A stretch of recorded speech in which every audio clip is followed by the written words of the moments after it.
Round two. Right. Very shortened version of that. We're technically talking over it right now. That's fun because I didn't switch off my audio, so we're just going to switch into it. And no one will understand what's going on. Oh, welcome back to What Remains. You didn't hear any of that because I'm dumb. Welcome to session 16. This is entitled Leila's Point. The same thing I explained before is that last session happened and it was great. This is the best startup ever. Avran, Fiona, Hezrod, and Golradir are looking down the mouth of a cave. They see a Sahuagin with a strange, kind of very thin-looking blade, and a warrior type with a spear and a shield, and a shamanistic-looking Sahuagin with a child tucked underneath its arm. And then it's at this moment I ask Brian to explain what his character looks like, because that might be the child. You're muted if you're trying to talk.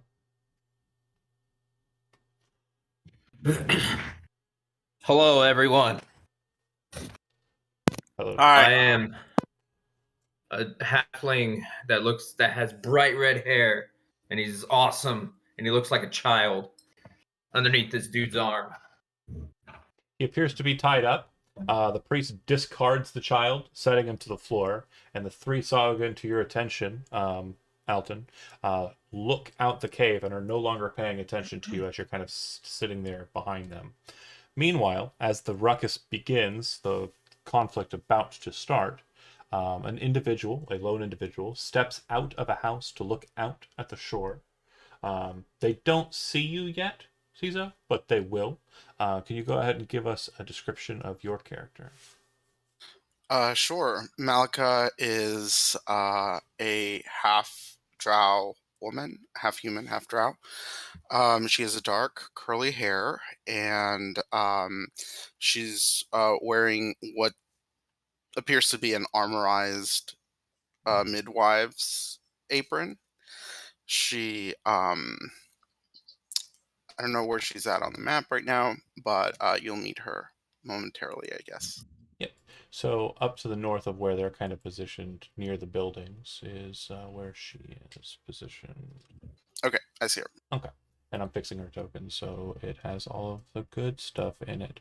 Avran, Golradir, Hezrod, and Fiona, it looks like these Sahuagin are tired of watching you and not killing you.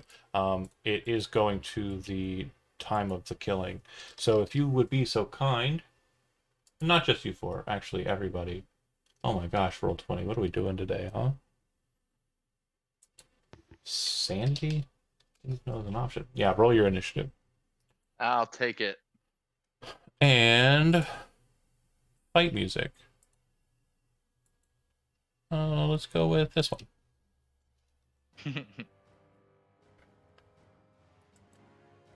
That's suitable. All right. Everyone rolled on the initiative tracker? Oh, Yeah. new guy. What you'll want to do is I'm going to shift ping you. You should see your token on the map.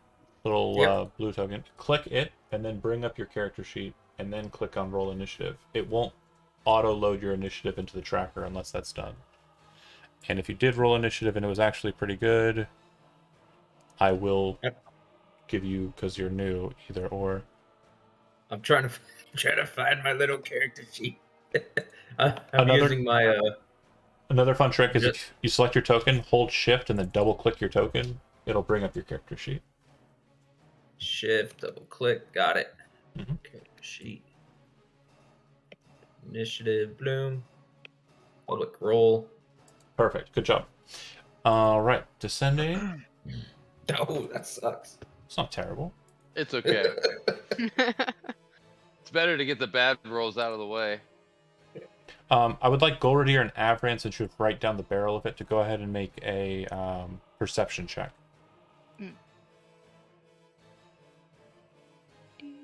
Avran, No. that is clearly not a child.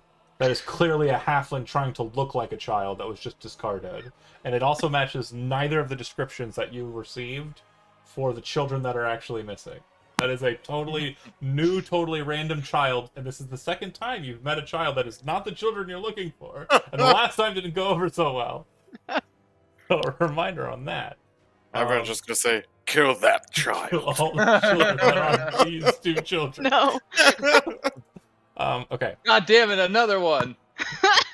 So, Malachi, you definitely recognize that these individuals are engaging with the creatures you know to be in the lair. You can act as you like. Again, you don't have to act at all if you aren't wanting to get involved in this mess. No. Malika is definitely looking to get involved in this mess. I think she will double move Okay. to get closer. As a part of that, are you brandishing any weapons or anything? No, she's just a midwife, so Okay. I don't know why she would have weapons like that. Sure. Okay. So, Fiona, you would see a woman. Did Shizo explain? Not in the first run. The first run is when we stopped. We were about to do it. So, we didn't do it the second run. Shizo, go ahead and describe Malika to us, please. Okay, so Malika is a half drow, half human woman with dark curly hair. She's wearing what kind of looks like an armorized midwife's apron, and she's also wearing kind of like a long, kind of full black dress underneath. She runs up to Fiona and she'll shout, "I'll help you. Whatever's going on, you know, these creatures are quite hostile." She'll say, "I'll help you," and that's it. So, to you, Fiona, this individual looks like they're coming out of the small hamlet that turned you away, and the lead guy was not willing to help you. So, take that for what you will. That was Malika's turn. Hezrod, of course. Hezrod, it is your initiative. I'll jump the tracker in a second. But yeah, you are up. What would you like to do? Hezrod's going to run over here and sort of get in line with his allies so he can clearly. He wants to have like direct line of sight on these Sahagan. Mhm. And then I'm gonna do bonus action spiritual weapon and Eldritch some Barracuda Eldritch Blasts. Okay. So let's do Eldritch Blasts first on the first one I see. This would be for Malika. Go ahead and make an Arcana check.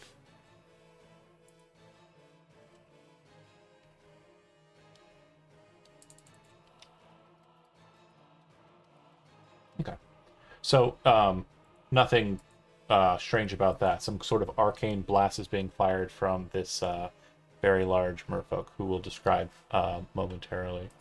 All right, Hezrod. The first one hits. The second one does not. So Looks like big damage on that. Yeah, right. Okay. And then the bonus action spiritual weapon. He like raises his hand and summons like a spectral shark, and he points down the tunnel, and it flies down the tunnel and bites at the Sahagan. Okay. You should be able to place your token. Yeah, let's do. There's my spiritual weapon attack. It's a 16. Okay. That also misses. You're attacking the frontliner, right? Yeah. Okay. Where is my?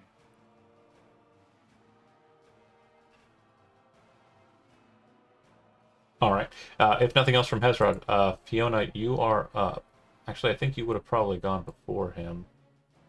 Attack space, but And actually, I'm sorry. With the rest of my movement, I'm going to kind of move out of their line of sight. Okay. So That I'd makes say sense. right about there. Okay. So Fiona, this stranger coming up behind you, yeah. How would you like to proceed?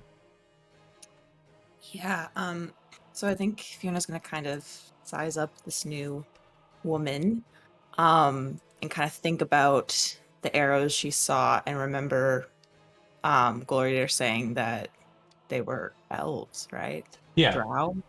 Oh, no, not Drow. Just Wait. elves. Okay. Winter elves. Yeah. Bless Winter you. elves, right. Okay. And she would kind of nod hesitantly and say, thank you. We'll welcome any help we can get. And as she says that, she summons Undead, a ghost friend, to help her out. Okay. A what? A ghost. Okay. Oh, God. So, strangely enough, I actually just put the Undead Spirit token into the spell lists for other reasons. So you should be able to actually drag and drop that yourself. No problem. Okay, cool. Amazing. Sorry, where do I get that from? So inside of the characters folder, there's also a section called Spell Templates. Oh, And okay. third level spells, templates. You should see Undead Spirit. And Cool. let me double check and make sure you have the ability to mess with it. So I can just drag it? Hold on. Now you should. Okay. Yay! Cool. Yeah, and you should be able to use the character sheet in that token bit. Oh, awesome. Yep. Okay, cool. So I chose Ghost, and I will Okay. have them try to scare this other fish person. Okay. So sorry, I can't actually see where the other fish person is. Sure. So you'd want the creature to move, and the spirits will go on the turn after yours. That's how summons Right. typically work. So 17, your turn is over, right? Right. So I will actually move Okay. to try to get better sightline anyway. Is this a cliff over here? It's a bit of a drop off, yeah. It's about 7 feet.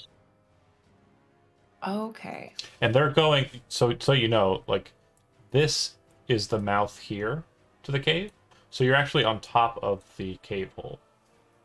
You'll want- Okay. So I should get around the other way then. Yeah, but your spirit's able to fly, so it just drops in and goes Right. on. Okay. So I will actually go this way. Sure. Probably. Around there. Can the ghost go through solid objects or no? I don't. Yes. Then yes, incorporeal passage. But if it like ends its turn, it'll get ejected. Yeah. So it's flying straight into the hole. It's not going through it. It's just going into the hole. And then it's using its... It's using its deathly touch. Okay. So then it will go here, and then it will make the attack. And you should be able to click the name of the attack, Deathly Touch, in the character sheet, and it should roll it. And we'll have to manually add the modifiers. No, we won't, because it's a miss. That's just a miss, is what that is. All right, cool. But if I had clicked this, would that have done it? Oh no, that's just the. Damn. Oh yeah, it is damage. Yeah. Cool. Indeed. But yeah, still a failure. It does have an attack bonus equal to your spell attack modifier, but a 1's a 1. A 1 is a 1. Fiona done. Sorry, it said that it could take the dodge action. Is that only when it's not taking an action? Yeah, so if you're not telling it what to do, you told it to go in there and scare people. Right, That's so what that it's was going to do action. until it's told otherwise, yeah. Got you. All right. Well, seeing a bit of annoyance, the creature with the flimsy sword spins it about and brings it to bear against the undead creature. Did you just skip Glory? Oh wait, does Oh, I it did. still get frightened, or does it only get frightened on a hit? It only gets right on a hit. Okay, gotcha. So go I mean, Radier, you can go. still And do I'm that. not clicking anything. Go ahead. Go Radier. Okay. I'm girding for battle, and we're gonna do. Gird for battle on who? Oh, yeah. For Fiona, Avran, and Okay. So Hezrod. 3 creatures in range, so 30 feet. Yes. Each one of you, whenever you're the target of a non-magical attack that you can see, you can roll a d4 and reduce the damage by that amount. Ooh. And we're I also like backing that. up. Featured in Gathering Magic, one of them, I don't know. So, which color we want for that? Blue? Yeah, blue for Gird, please.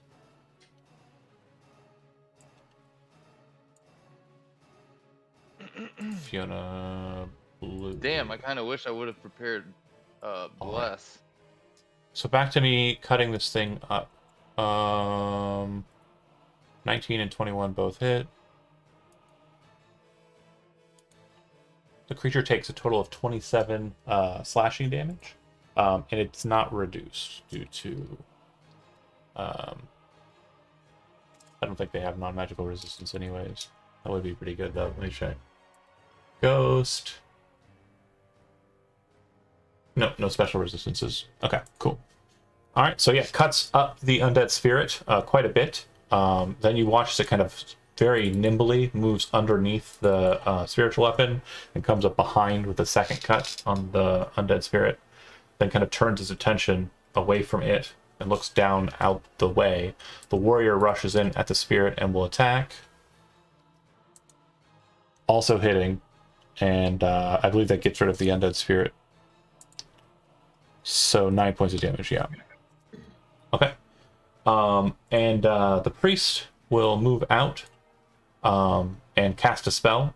I need Golradir, Avran, and Hezrod. I know you're kind of ducked down behind or off to the side of it, but you're pretty big, so you can kind of still see you a little bit for line of sight. Wisdom saving throw from the three. Wait, hold on. Let me double check. You got +4, Hezrod. Fuck yeah, I do, because Paladins rock. Because aura, Avran- baby! Charisma level save. 6 aura is putting the paladin. Charisma The saving. Okay. Okay, charisma. And this is gonna be +4. Okay, it's an automatic Oh! failure. I got a an 8. 31! We're liking these natural Actually, ones. I'm gonna do I'm gonna spend my inspiration to take the 18. I can't even spend To take the inspiration. 18? Okay. Yeah. That's fine. So I get the 18 +4, which is a That's too 22. Snake eyes. Yes, snake eyes. Goradier, you watch as kind of like a small skull appears above your head, and you can feel a bane totem kind of appearing on you. Anytime you make an attack roll, saving throw, or ability check for a minute, you'll be doing so with a -D4. Mm. all And right. concentration isn't broken. No, it's not. Yes. Alton, there's a fight going on between the Sahuagin at the door and some individuals outside. Based on the things that have happened, you watched a weird spectral manifestation appear. There's a floating, like, ghostial shark attacking one of them. You're laying on the floor. You know the ropes don't bind you. You can do whatever you want. You would know that the children and you were being held down this passageway. So you would know that the other child, Dabs, is still down there. But there's also this situation here. You also know that the person you're looking for isn't present. But the Sahuagin are not paying attention to you and absolutely would not notice if anything were to happen from behind them. What would you like to Alright. I would like to use a sneak attack. I can't see the map. Oh, okay. I got nothing. do? Should be here. Oh, you don't have sight because it's dark. Do halflings not have dark vision? Vision. They don't. Did they not have it? They don't have it. No. No. Oh shit! But it shouldn't be dark in there. That's weird. All right, well, I'm gonna I go. know there's two dudes right here. Well, I'm moving my mouse, but you can't see it. Yeah. So the first guy immediately to my west. I think there's a guy there. Hold. I'm gonna hold give you. your, I'm gonna hold give you your a little left bit mouse of button. night vision. Tell me if you can see now. Yep. Okay. So yeah, you can see the guy the person right behind you, or right behind the group is the warrior. He's got a shield and a spear, and you've seen dozens of these guys around the area. Like, these are the common guard guys. All right. So I will equip my daggers since they didn't find them. Yep. I will sneak attack the first guy. Okay. I'm gonna say that since you aren't technically a part of their group, he is surprised by you, so he does not have any awareness of your presence. This is your Okay. first round of combat for you. So you'll also have any benefits for having the target surprised. So you have advantage on the attack roll. So go ahead and make a dagger attack. You should be able to, in the middle of your character sheet, there's a listing for like the weapons. You should see one that says dagger. Click it. Okay, so advantage gives you the 19 instead. And then there should be a checkbox underneath that for sneak attack. Make sure that it's checked. And then click on, in the chat over here, in Roll20, click the word dagger. Trying to find that right now. Where the rolls are located, like where it Yep. showed the roll result, it should say the word dagger underneath the rolls. +7 next to it. Click on the word dagger. It should be a clickable link. Trying to find it. Sorry It's okay. everyone. New Oh, roll 20 yep. user. Yeah, it's fine. It's fine. Roll 20 can be confusing. Oh yeah. Yeah. So I see rules, chases No. fear. No, don't look at your character sheet. In the chat. No, I'm not. So I'm in roll 20. Yeah. Mhm. There should be Underneath rules. the chat. No. Like, do you see No. like the chat? There's Yeah. a little icon up at the top with the speech bubbles. Yep, I see it. Click on the Yeah. word dagger where it says Snorlax 8000. There's 2 rolls, and there should be the word dagger +7. +7. Got Click it. the Yeah. word dagger, it'll drop the damage roll for that attack. Yeah. Alright. And had you had Oh. the sneak attack clicked in your character sheet, which is fine, we'll get to it, it would have rolled the sneak attack damage. Oh, okay. Based on the fact that you're 6th level, I know that should be 3d6 sneak attack damage. So just on the far left side, where the toolbar is, should be a dice. If you click on the dice, you should be able to click 3 in the row for the column d6s. The far left side. Toolbar up in the left of your map, like a small little like bar. It's 2 under the magnifying glass. Cheese and rice. Oh, okay. Hmm. 2 under. Oh, I see it.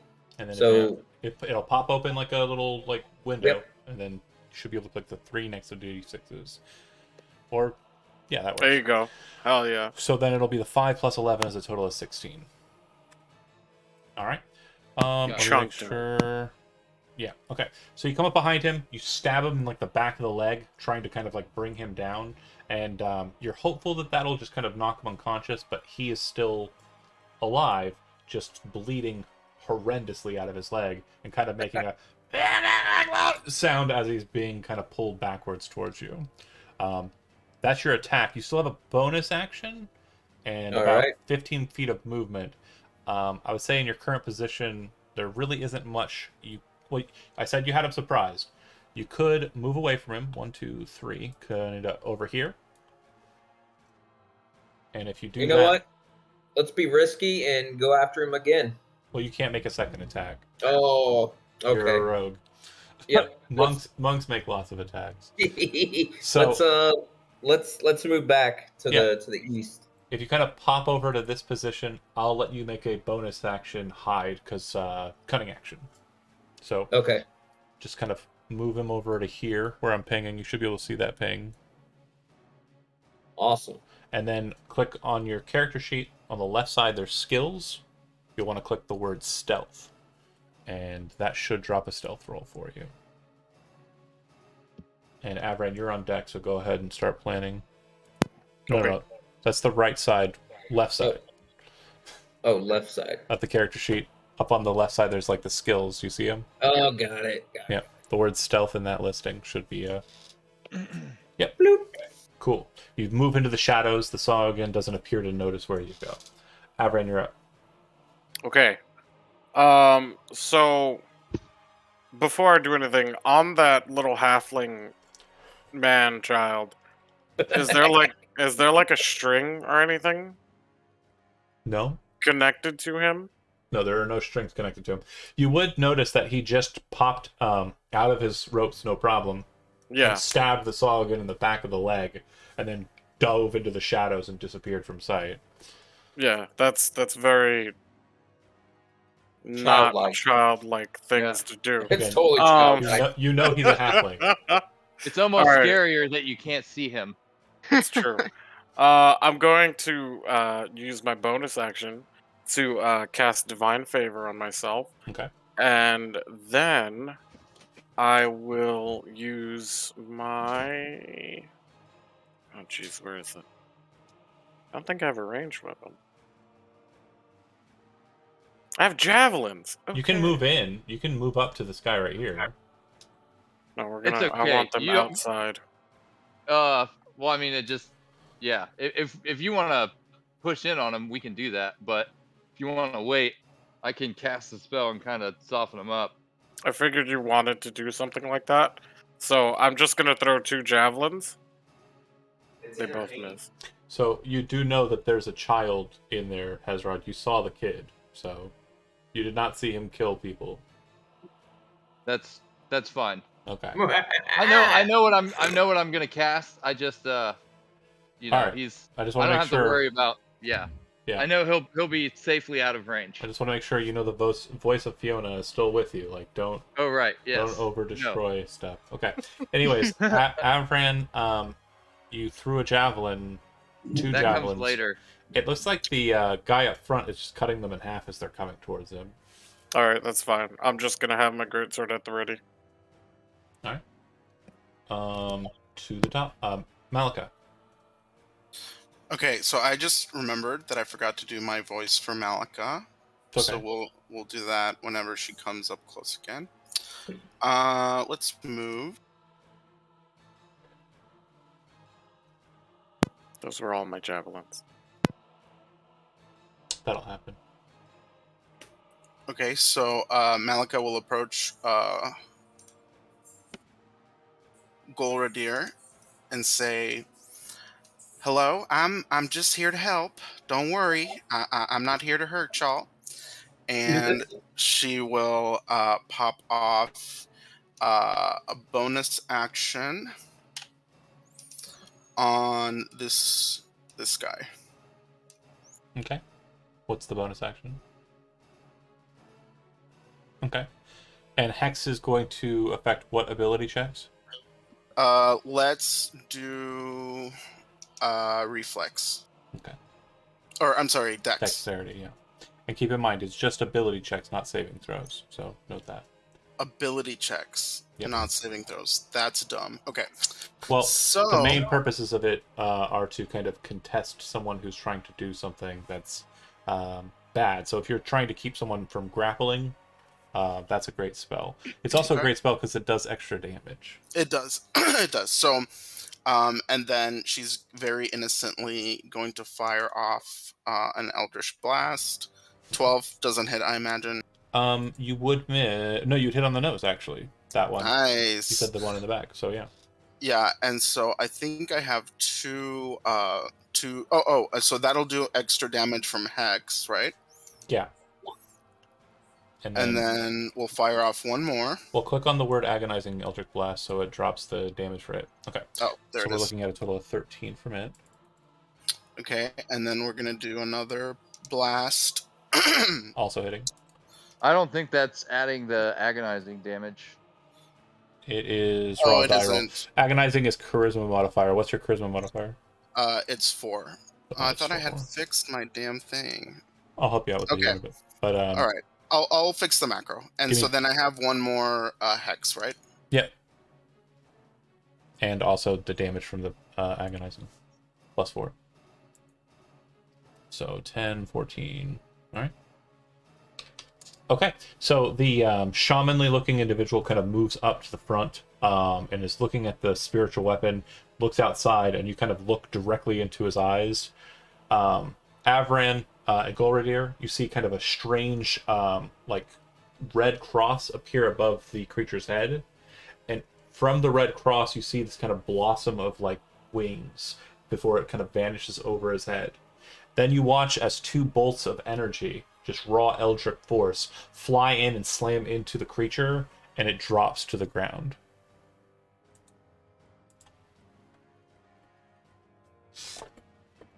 You're muted if you're changing. My plans. Well, shit. That's cool. And Nice. Hezron probably kind of looks over his shoulder like, huh? And sees this new person also casting Eldritch Blasts. He's like, hell yeah, now it's a party. Well, destruction for everyone. Except us. Them, yes. Hezron, you're the one that's So up. you said one of them dropped dead. The Okay. priest-looking one, yeah. I gotcha. I'm gonna pop back around the corner. Okay. Should have enough movement. I can even go there if I want. Yeah. I'm gonna aim 2 Eldritch Blasts at this guy in the back. Okay. 2 more Barracudas, and then depending on what happens after that, we'll determine who I attack with the special weapon. So Eldritch Blast. 1, 2. Nice. Okay, so the first one just shoots directly through him. From Alton's position, you watch as this greenish energy kind of slams into the front of the chest. When it bursts out the back, it's like the movie Alien, except that it's like a large green spectral fish that slams into the wall and shatters into kind of like a burst of energy. That Sahuagin falls as the other blast flies over his head, missing. Okay. Spiritual weapon against the big guy. Mhm. Where is it at? Spiritual weapon. Yeah. That's You gonna watch be a him kind of 15. bring his weapon up. The blade kind of just like smack against the spiritual weapon and deflect it as he kind of continues heading out the door. Yeah, Ezra kind of he goes "Arr!" Like he's real frustrated. And you that get he can't- back as the real shark, not a person who's filed his teeth, grits all rows of his teeth against you. Fiona, make an Arcana check. A couple things happen there. I kind of want you to have some insight if you're able. Yeah, she's definitely raising a few eyebrows. So Arcana. From Cool. who? A few eyebrows. Nothing's These going ones on. and all of these ones. All of them.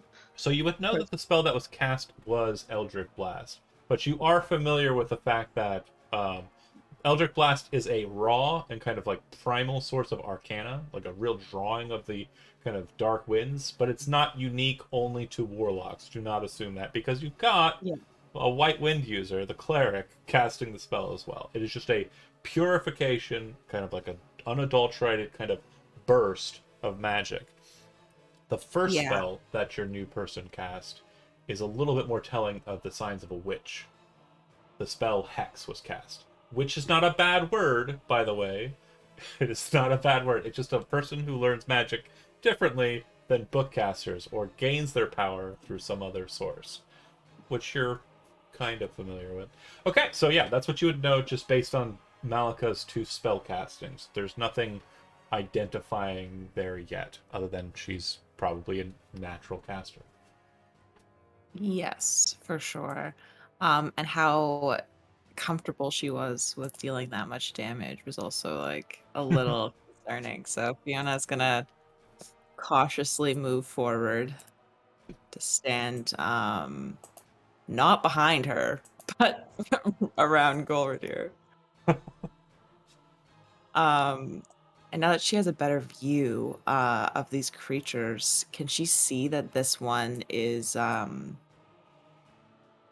well, I was gonna say, like, she can still see into the back through this angle, right? Yeah. Like that. Okay, cool. In that case, she will pull out her wand Okay. and do something they can't dodge. Magic missile. Okay.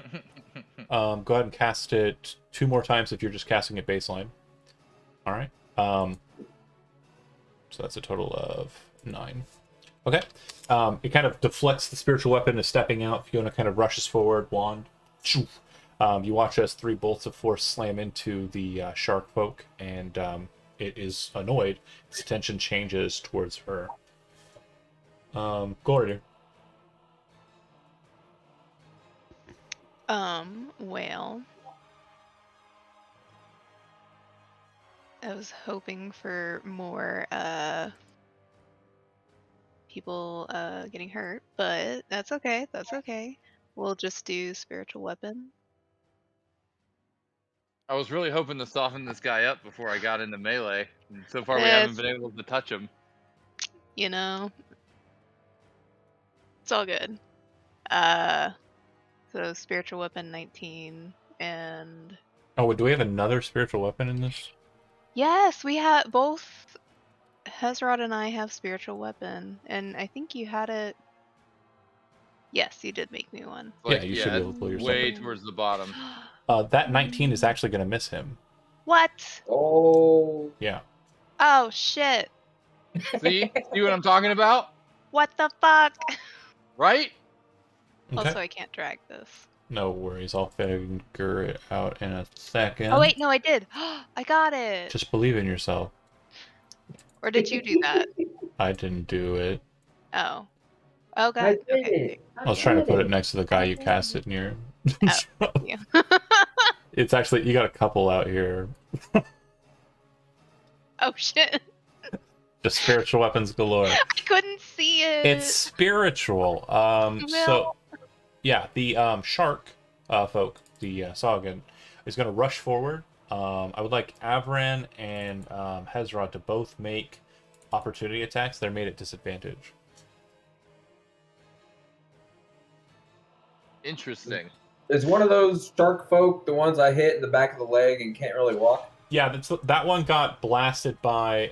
That was the one that got the barracuda through the chest. Okay. All That the one died Sagan, yet? yeah, all the Sagan are dead in the hallway. The only one that was remaining just jumped out of the cave, which I'll explain here in a second. Okay. I got a Avran, 16. Avran, do you have I'm Warcaster? sorry, 15. Oh no. Then you can't use Righteous Blow as your attack for opportunity. Oh, okay. Regardless, it's a natural one, so just change your weapon condition down one. What's it currently at? It's at poor. So it should be at. Oh god, I'm so sorry. Does it break? It's the lowest I think it's gotten on weapon conditions. Oh Oh no. I think it is in. You're currently in inferior status. If it happens again, the weapon becomes broken. Oh. No. Yeah. And if it's broken, it can be used still as a weapon. It doesn't have any magical as a good properties one. while it's broken. And it's counted as an improvised weapon, not the weapon that it actually is. Oh shit. Okay. Yep. So he rushes forward. For flavor purposes, Avran's blade kind of comes up to catch the Sagan and drag it down, but this twisting flourish of this razor kind of hits into the blade, and you can see like this very like sharp crack appear on the blade. The axe comes up, kind of clangers off of what appeared to you originally as being the creature's hide, but looking at it now, you can actually see that it has these very kind of tight carapace blocks effectively on his shoulders, on his arms. It's this strange kind of chitin armor that he happens to be wearing. But yeah, he nimbly flips. Does this look like the kind of stuff I could be able to wear, perhaps? Yeah, absolutely. Interesting. Yeah. Okay, cool. And This you've probably seems seen it really before awesome. on Merfolk. It's a very heavy kind of chitin armor that functions just like splint mail. But anyways, Interesting. he kicks off the wall and flips over the two of you, kind of spinning over, his own feet, landing, rushing Damn. out on the sands. And when he brings the blade up, it looks like the momentum of his throw of the weapon and the blade aren't exactly matching up, almost as if the strange kind of wobbly nature of the blade creates like a whip-like effect as he kind of throws it out at Fiona. This asshole. 16 to hit on Fiona. Yeah, that hits. 16 slashing damage. Oh, goddamn. Ugh. Okay. Then he is going to make a second attack, which also hits. This one is for less. It'll do 7 points of damage to you, Fiona. And then, bear with me here. You are grappled. There's an escape DC. Gotcha. And then 17 against Golrid here. And I'll explain everything that's happening here in a second.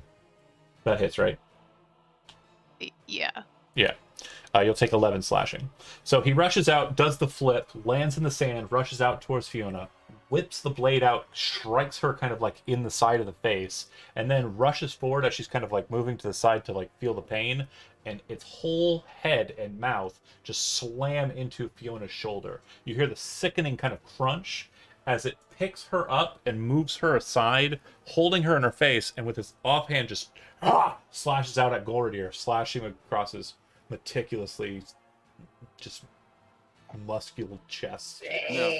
This guy is awesome. Not the pecs! But yeah, the Sagan now also- has.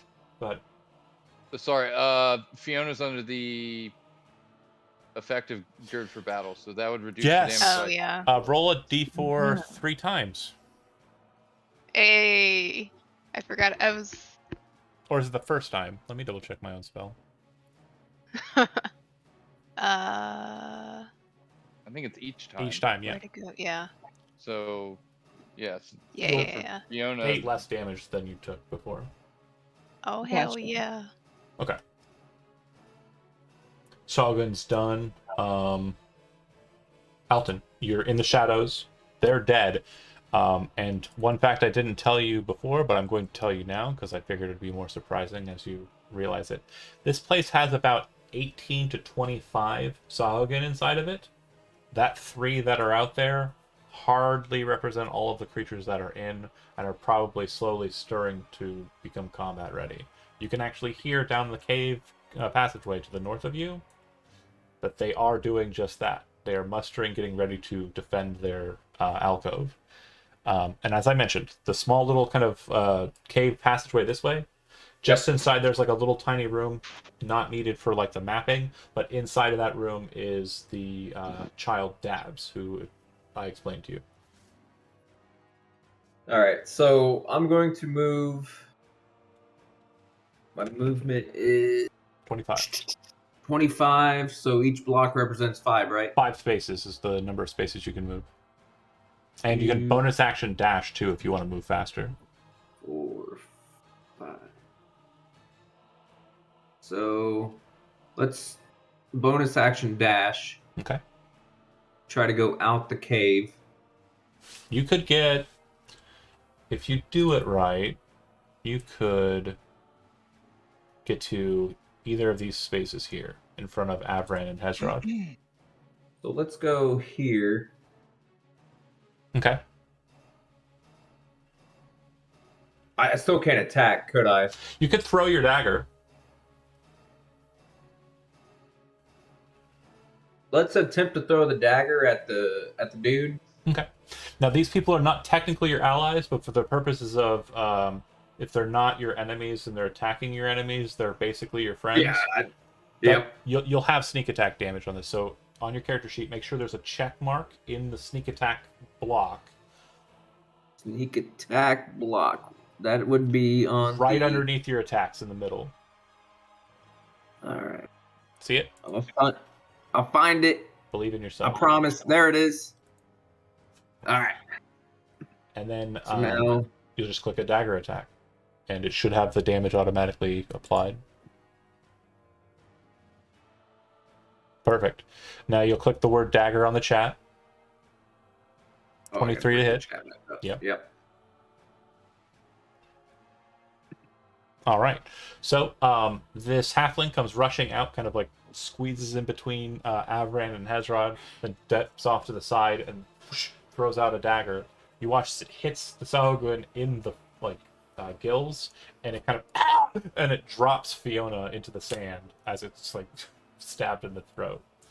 You're welcome. This fun little halfling kid. Welcome. I saw everything happen. Listen here, you little shit. Look here, you little shit. Avran being shown up. Avran is going to take this opportunity to rush up right here and attempt to hit this fish man in the face. Go for it. We're gonna do Great Weapon Master. Okay, that's a great idea. I'll be right back. You go restroom. Okay. Let me make sure everything is on. Hold on. Okay. Alright, let's try to hit him twice. 19 on the first. That'll miss. 11 on the first and second. God damn it. Yeah.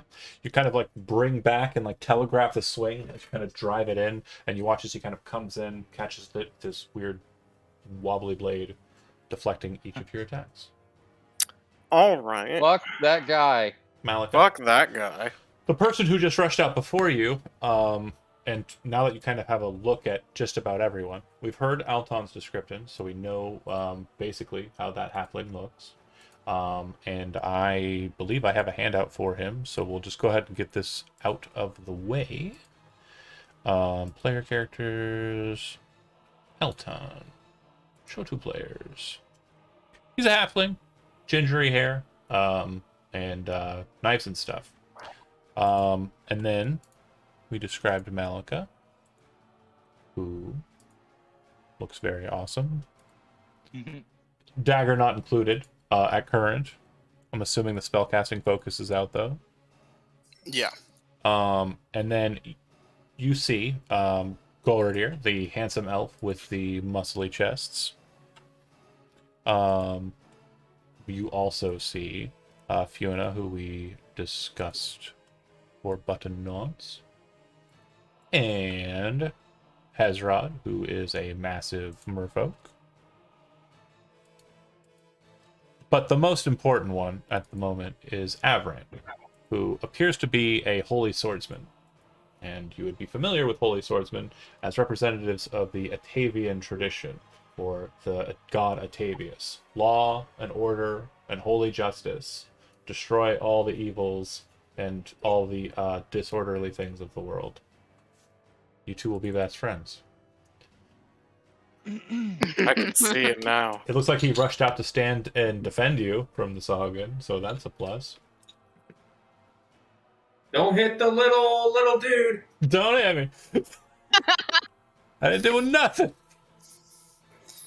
Malika's gonna step back, but I don't know. I don't feel like she. Well, let's step back a little bit.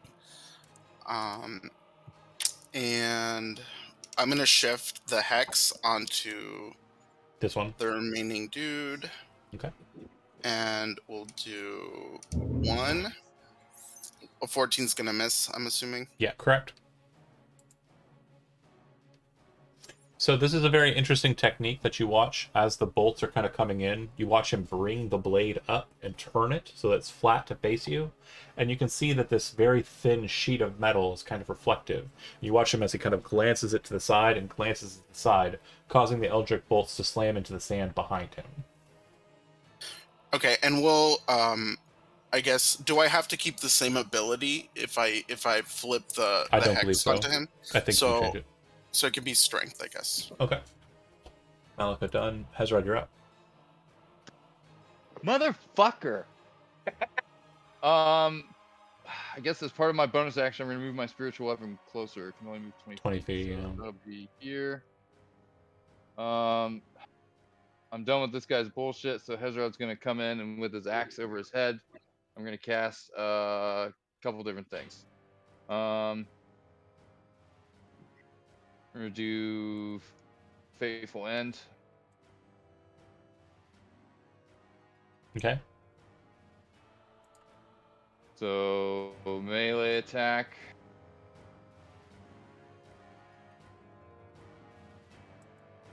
What'd you get? God damn it. Anybody have inspiration? Okay. Nope, that's not gonna help either. Anybody have inspiration? I do. Okay. If I could take that 21, that'd be great. Yeah, you got it. Okay. So there's a 21 hit. Yeah. Okay, so 21 hits. I still didn't hit the critical, so let me see. On a hit, it takes an extra 3d6 damage. That's going to be that. I'm also going to use my reaction to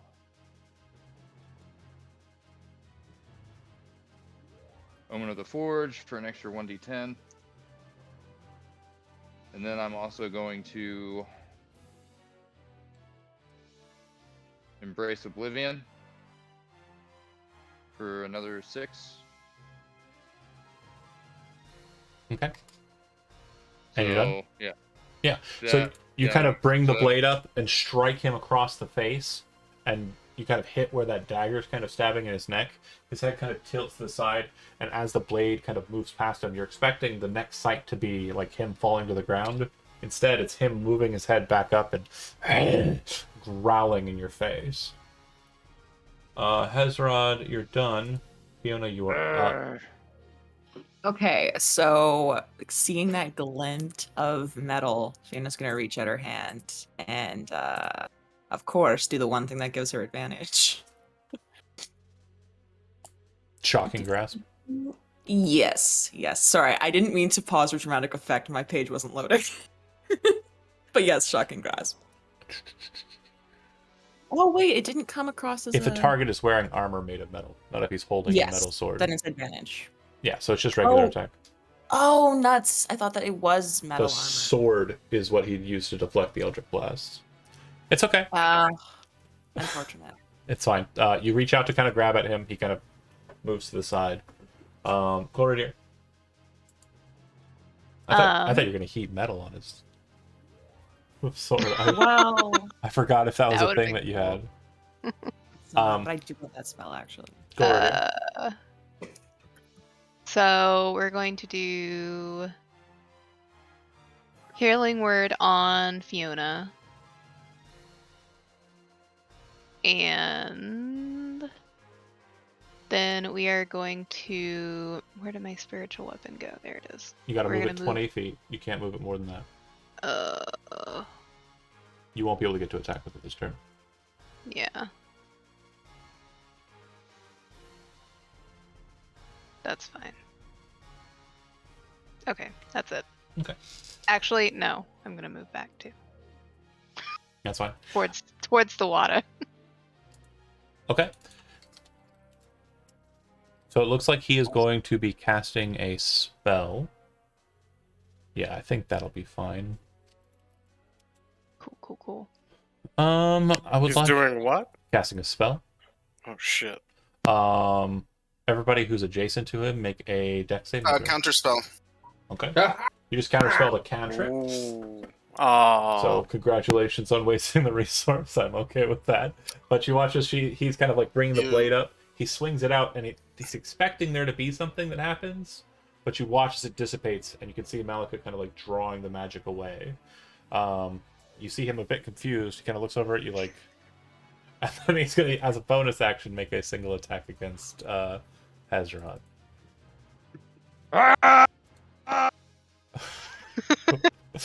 23 to hit.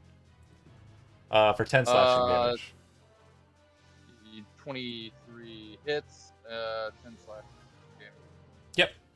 You already spent He your just reaction. takes it. He just takes it in the chest. Yep. And Alton, you are the one that is up. He's surrounded. What's that? He's surrounded. So I'm gonna pull out my rapier. That's taller than my body, just letting everyone know. That was hidden. Hidden from everyone. Where? Holding it like... Where? I'm gonna move up here. And can I attack? He had the hilt in his hat, right? And he had it down so that it was down one leg. So when he pulls it out, it's like, ah! Hello, everybody. He puts his liberty cap back on, like gets it back on there, and he's like, all right.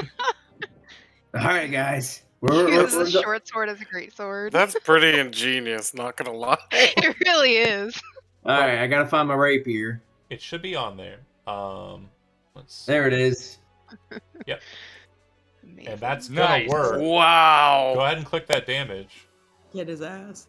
Does he get sneak attack? It'll go twice. Oh, yeah, he it does. should click twice. If he clicks the... Yep, it does. So 25 plus 12 is 37. I say, haha, you guys suck. Yeah! So as he kind of like... You see his hat kind of like move to the side. Rapier comes out. He goes, haha, you guys suck! And stabs it. When he hits it, like it's turning to... Like it doesn't know what's going on. And the sword comes up, and it looks like it's moving to try and block the blade. The rapier rides the length of the foil sword up into the Sahugin's chest. You hear this kind of sound as the rapier is then pulled out. Blood starts flowing out of it, and the Sahugin just falls to the ground, like mouth kind of burying in the sand, as the halfling just kind of stands there with this massive toothpick of a blade. I'm like, hey, there's like 18 more dudes inside. The kids are safe. We got to go back in. I'm on a mission. Let's Fuck go. this little guy. Then I vanish in daylight. Fiona heard him say the word kid, though, and she would immediately turn toward him. You saw the children. Did you see a small tiefling? Oh, wait. No, we already found the tiefling. A small girl with short black hair? I saw somebody. I don't remember. So, but we're going to move inside anyways. I will take you to them. We're still in an initiative count. So in that quick time, it does sound like he's just trying to move you in. But yeah, Avren, you're the last one that acts on the initiative before the initiative time. Okay, and the Sahugin's dead. Mm-hmm. Okay. That one. You're welcome. Hezron says, "Cut his freaking head off!" So, Avron saw the undead spirit, right? But he didn't see who cast it or summoned it? You saw an undead spirit move past you. You can make a religion check. Okay. The person we killed, his armor, you said, was like really fancy. Did we damage it a lot, or is it still kind of? His armor's not very fancy. It's just it's made out of a strange substance. It's splint mail, non-magical. It's chitin armor that's got the statistics of splint mail. It's a heavy armor. To that religion roll, yes. Undead are bad when they are naturally or specifically made for like bad.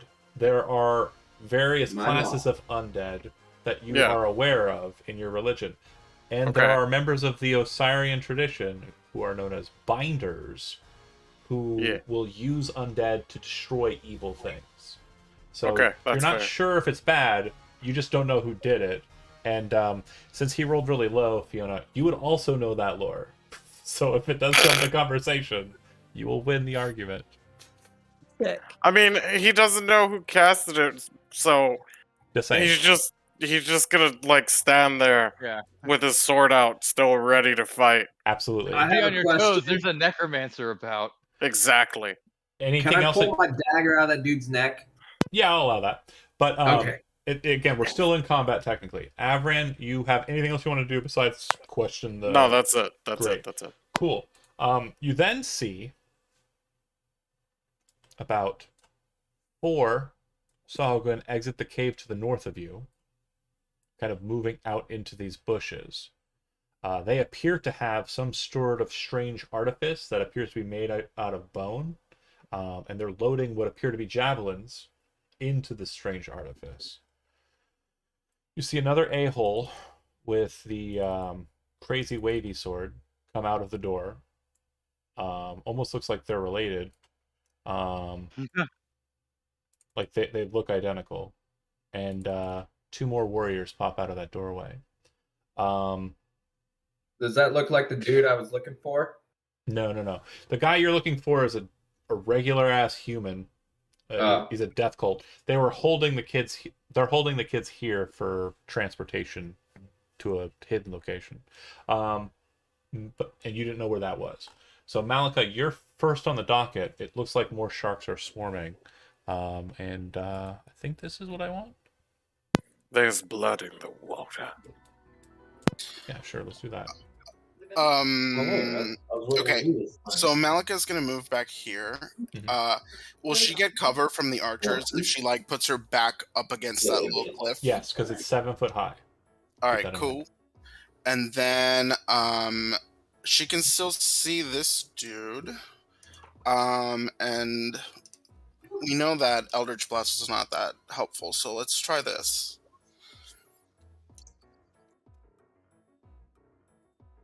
What are we doing?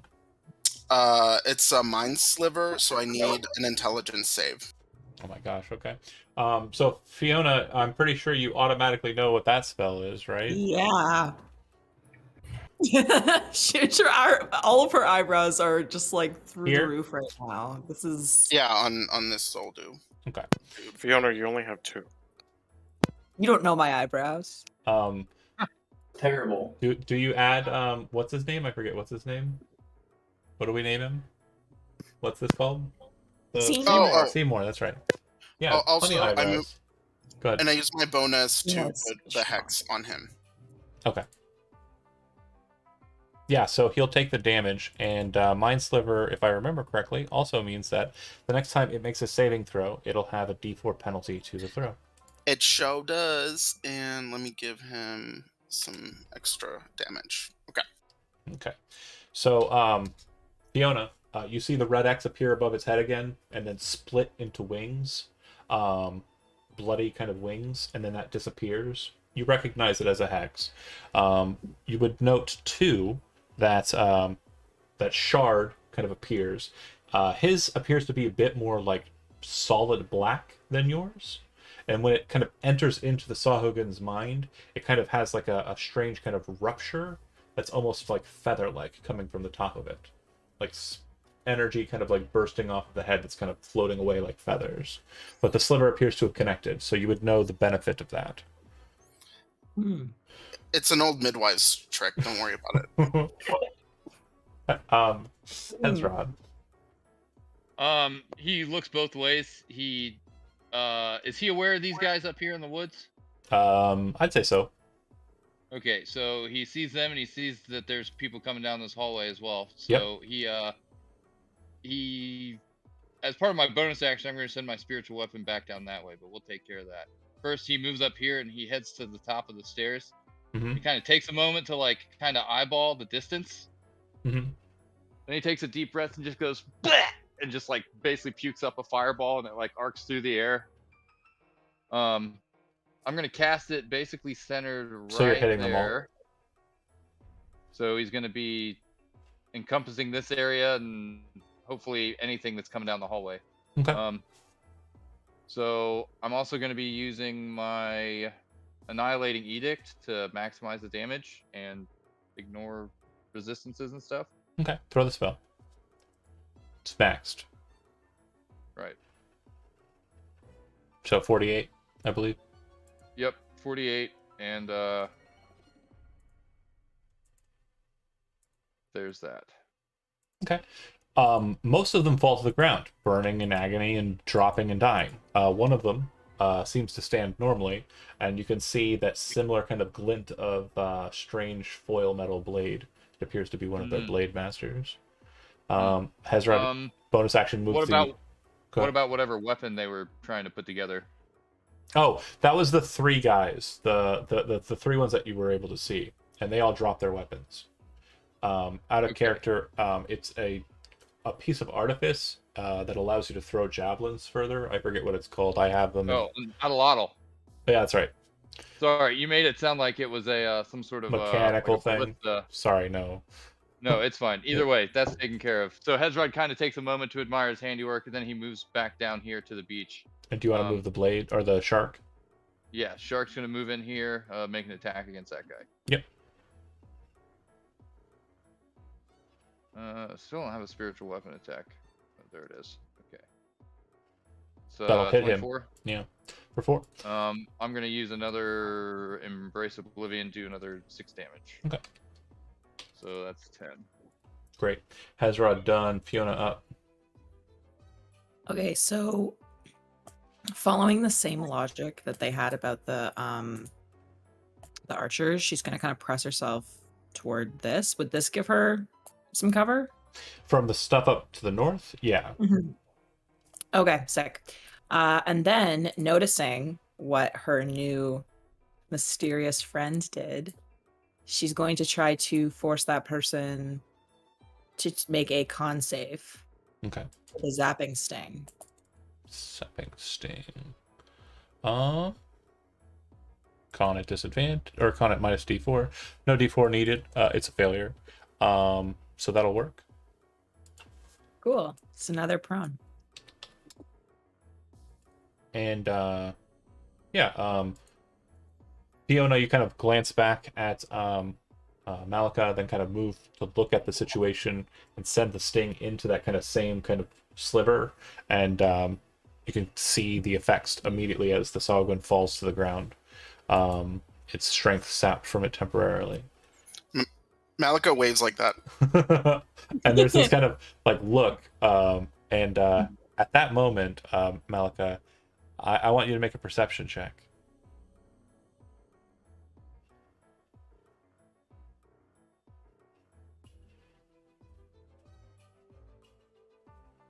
You definitely feel like you're being looked at by more eyes than just hers.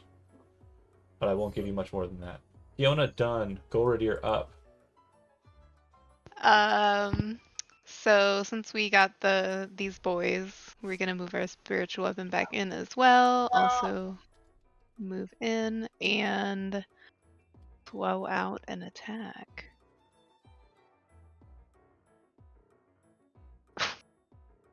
Whoosh! Alright, you still have an action? I moved up, so I think I think I'm gonna move here, actually. Okay. Right there. That should complete everything. No action? Mm. It's a bonus action to throw your spiritual weapon. You can take the dodge action if you just want to be defensive. Oh, that's right. Yeah, dodge. Okay. Well, that's a good idea because it looks like you two moved out in front of a swarm. He gets up Perfect. without much issue, as does his allies. Spiritual weapons don't occupy space, by the way. And yeah, it looks like the Blade Master will attack the cleric.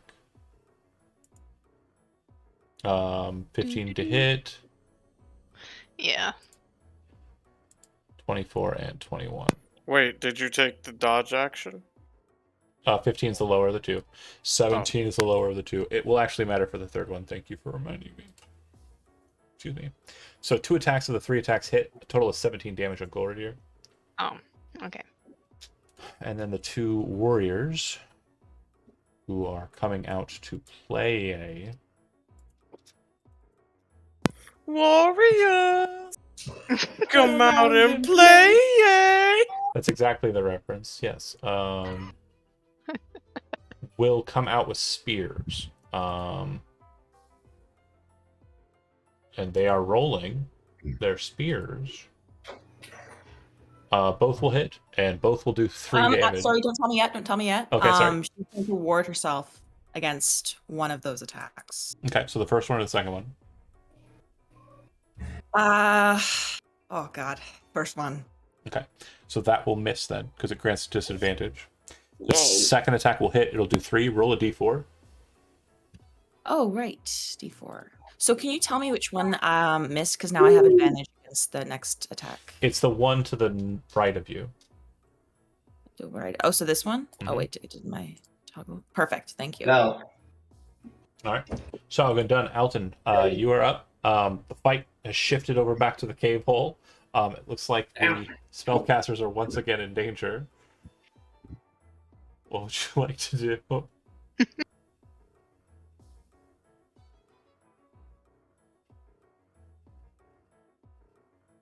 Moving in, Alton, Brian. Hey, mate. Yeah. Sorry, I got 2 dogs back here. It's okay. So I will move right here, Okay. and I will attack this dude. Right. Hayate. I will attack this dude right in front of me All right. with my rapier. Okay. So the larger of them, you're gonna attack that one first. Yep. Okay. All right. Oh, You do that not- was a sneak attack, was it? Yeah, it was, but you don't have advantage. Sneak attack applies when you're doing either a sneak attack is either when you're hidden from them, surprising them, or Okay. if you have an ally adjacent. And that last one does not give you advantage. Okay. Okay, so it's just a miss. Oh, it's just a miss? Yeah, Okay. you come up behind and he kind of just quickly thwaps your blade down with his wobbly sword. Okay, Alton done. Aberrant up.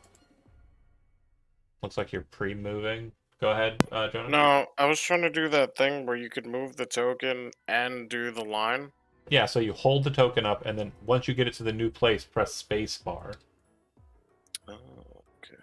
So you'll be like, oh, no, I right pressed- click. Sorry, Right click? Okay. right click when you're making new trails. Oh, wait, fuck. Shit. Or Alright, if- whatever. I want to move there, but the way I was You going can't. about it was That would be attack of opportunity if you move there. I can't go that Well, way. you can't move through No. enemies like that either. You're also looking at this map the wrong way. See how there's like a little cave in the side of that hill? Yes. They're coming out of that. So Oh, I see. if you're standing up on the hill above them, you're not going to be able to attack down at them. Oh, I Actually- see. You're wielding a greatsword. I'll let you attack from higher ground at them if you want. Okay, but All right, Obi-Wan. 1, 2. You'll only take an opportunity attack from this one. okay.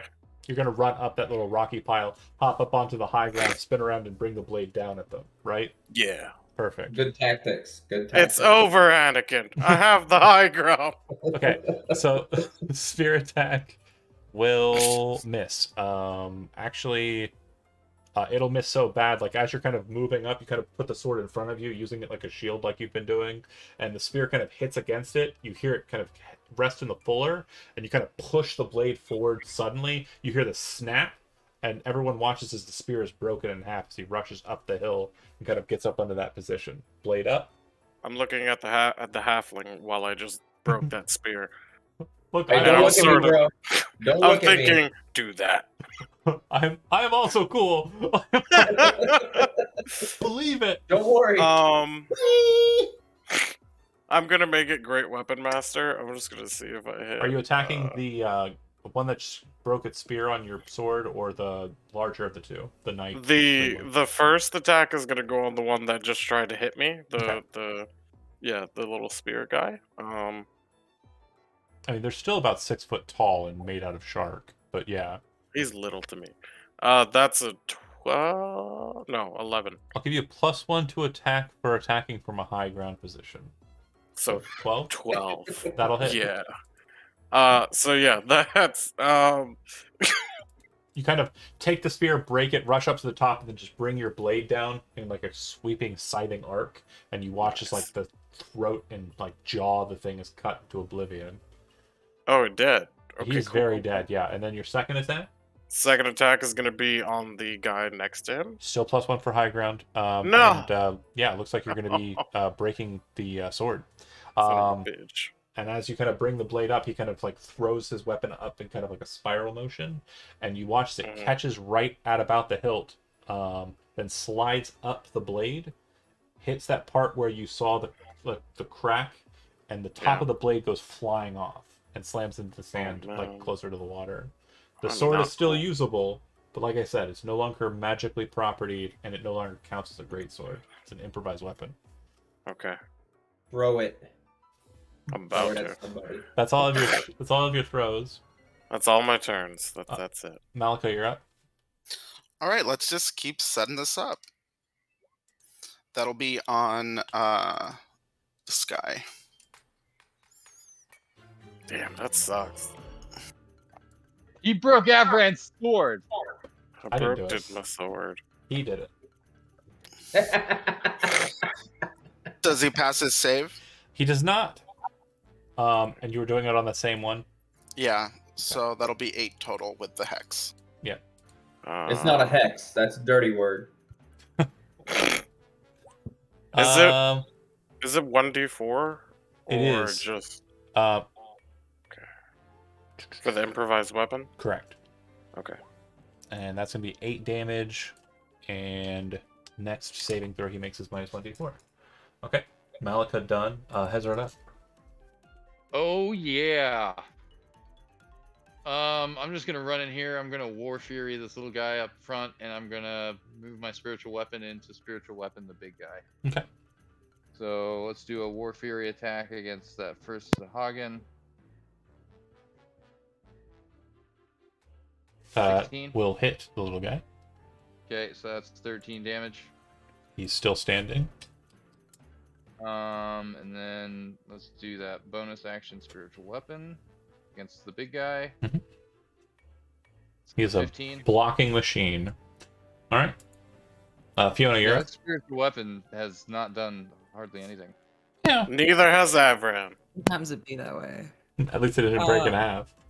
Go ahead. Joseph. Fair. Noticing that Malika is it Malika or Militia? It's Malika. Malika. Okay, awesome. Definitely militia. Militia. Noticing that Malika is doing that thing again. She points at Fish Boy and makes him do another con save for frostbite. Failure. What's the damage? 6. And he has disadvantage on his next weapon attack. Okay. Yeah, the reason why that was a failure is he did hit 16 on the nose, but rolling a d4 would have resulted in at least 1. Heck. So a good combination team effort here. And you said his next attack has disadvantage, right? Yes. Great. Fiona done. Gordier up. Okay. So we are also going to move our spiritual weapon. They can share the and- same space. They don't actually take space. Right. Oh, does it actually look like a shark wielding a weapon? Yeah, or like a sword shooting out of a shark's mouth as the shark's biting. Yeah. Oh hell yeah. A baby shark though, because he cast at baby second shark. level. With our powers combined. I actually got We- him different shark tokens for upcasting spiritual weapon. Hell yeah. Wonder Twin powers activate. 19. Does that hit? That does not hit. He Damn blocks. it! Real quick note: the Blade Masters have a 20 armor class. Ugh. Gordier done. It'll go to the Blade Master. He's going to attempt to cast a spell. Counterspell. All right, everybody who's Counter-strike, adjacent to no? him, including his ally, needs to make a dexterity saving throw. No. Everyone who is next to Avran gets +4 to Sorry. that saving throw. Within 5 feet. So you are going to be able Yeah, to have. right. No, it's 10. You're 7 feet or 8 feet up. So Uh, I'm gonna give you Golradier. I'm not gonna Okay. give you Alton or Fiona. Fair enough. I needed it. You It's did okay. pass the save exactly on the nose with a 14. So Do I Perfect. also get hit Thank with yeah, the... you're within 5. Well, you're within 5 feet of the top of him. So yes. Okay. What was it? Dex? Okay. Yeah, Fiona, Yeah. you're good. Alton, Oh, no. Oh, my roll 20 went away. Yeah, it went away. So hold on. Hezron, you're not adjacent to it. Sorry, you don't need to roll. If you want to roll for me while I get everything set up, that's fine. I can do that. You better be good. Well, now I no want to roll whammies. bad. You got +7 dex, so I'm pretty sure you're gonna be okay. All right, I think I'm good. 22 is what you got. Yeah. Okay, so if you pass, you take no damage. If you're failing, which would be just Avran, you're taking 14 points of force damage. And basically what you watch is he kind of swings the blade around him like he did last time, and it didn't make an effect, but this time you watch as duplicates of his sword appear made out of force, and they kind of slash outwards and away from him. After he's done with that, he's going to make a single sword attack as a bonus action against Avran, who I was going to say what? who blocks his sword with his broken sword. And they kind of walk Avran is just pissed off, and he's just like he's holding the broken tooth in one hand, and he sees this coming up at him, and he just like pivots with the sword handle. And he's just like, "I will kill you." Unless Halfling does it first. Alton, you are Gonna drop kick the halfling. from the top rope. Hey, you got to get this small, bro. You got to get this small. You gotta get small. Small's where you want to be. Are we stabbing with the rapier on this one? Right? Yep. You're still out of roll 20, or you back in? Yeah, I'm back in. Okay. Yeah, just roll a rapier attack. That will miss. He has a 20 armor class. 17 minutes. Yeah, 20 armor class for this guy. He's pretty rough. Can Big boy. So my bonus action, I can move away, can't I? You could disengage and be allowed to move freely, yeah. So I will disengage. Okay. And you can move up to 25 feet, so 5 squares. Can I can't stealth here, so I'll just move over here. You're small enough. I would say since you're like 3 foot, like you can kind of move into that alcove. And you're a Lightfoot halfling? Yes. You can hide behind Golradier. Golradier's wearing like a flowing kind of robe. Yeah, he's And wearing robes. All like, yeah, you can definitely Yeah. you can So pull which the whole one is Gordier's that? not that kid, tall. kid meeting a stranger with their parents technique, you know, like Yeah. So can I stealth behind Yes. Bo? Okay. Golradier. Yep. So which one is Beauregard? This Go- It was a valiant effort, but you said it wrong. Bolradir. Yeah. Golradier. Bull Rider, got it. This guy over here? Oh god. It's Carbon all over again. No. Okay, so then you'll make Hey, you remember Mavis, so him and I hung out a lot. make a stealth check.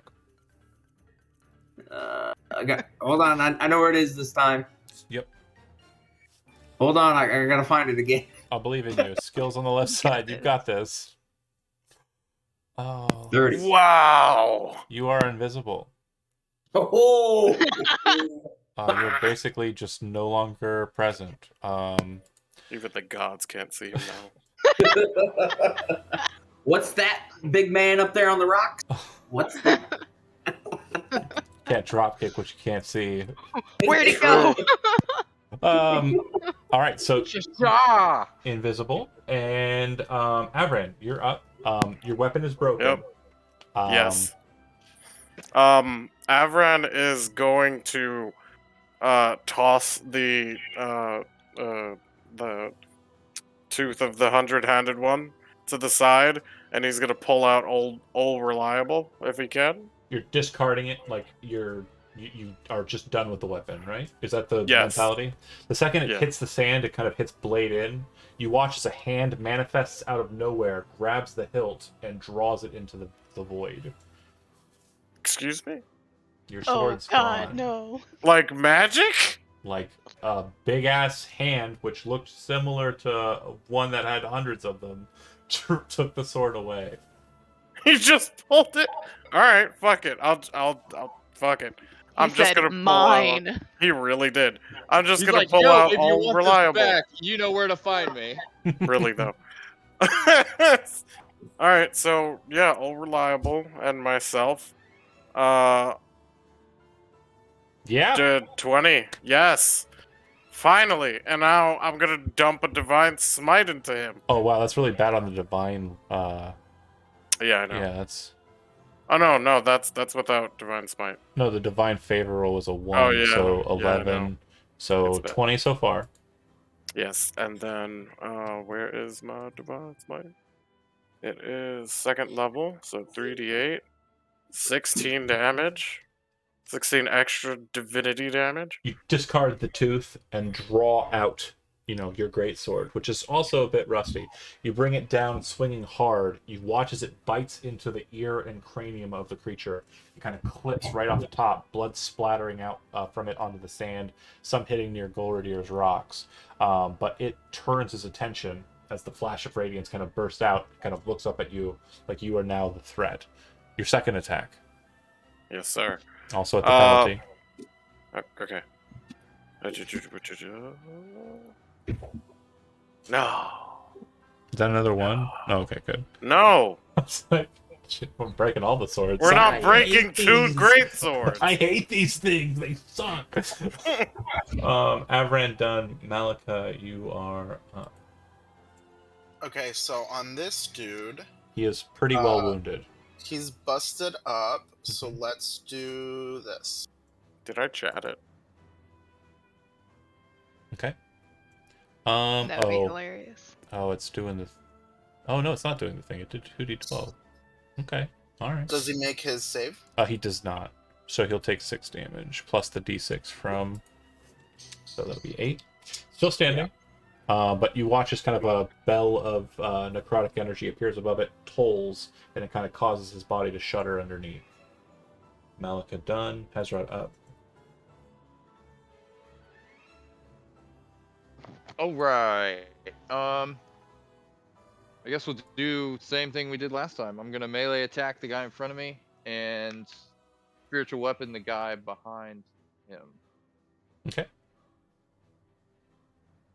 So first up, War Fury. 27 on the guy in front of me for 16 damage. Yeah, he dies. Nailed it. Spiritual weapon against the other guy. That'll hit. 25. Yeah, he'll take 6. I'm going to burn my last Embrace Oblivion for another 6 damage. And then I'm going to move into this space, and as I do, do I know where the halfling's at? Or did he escape my notice? Your passive perception is not good enough.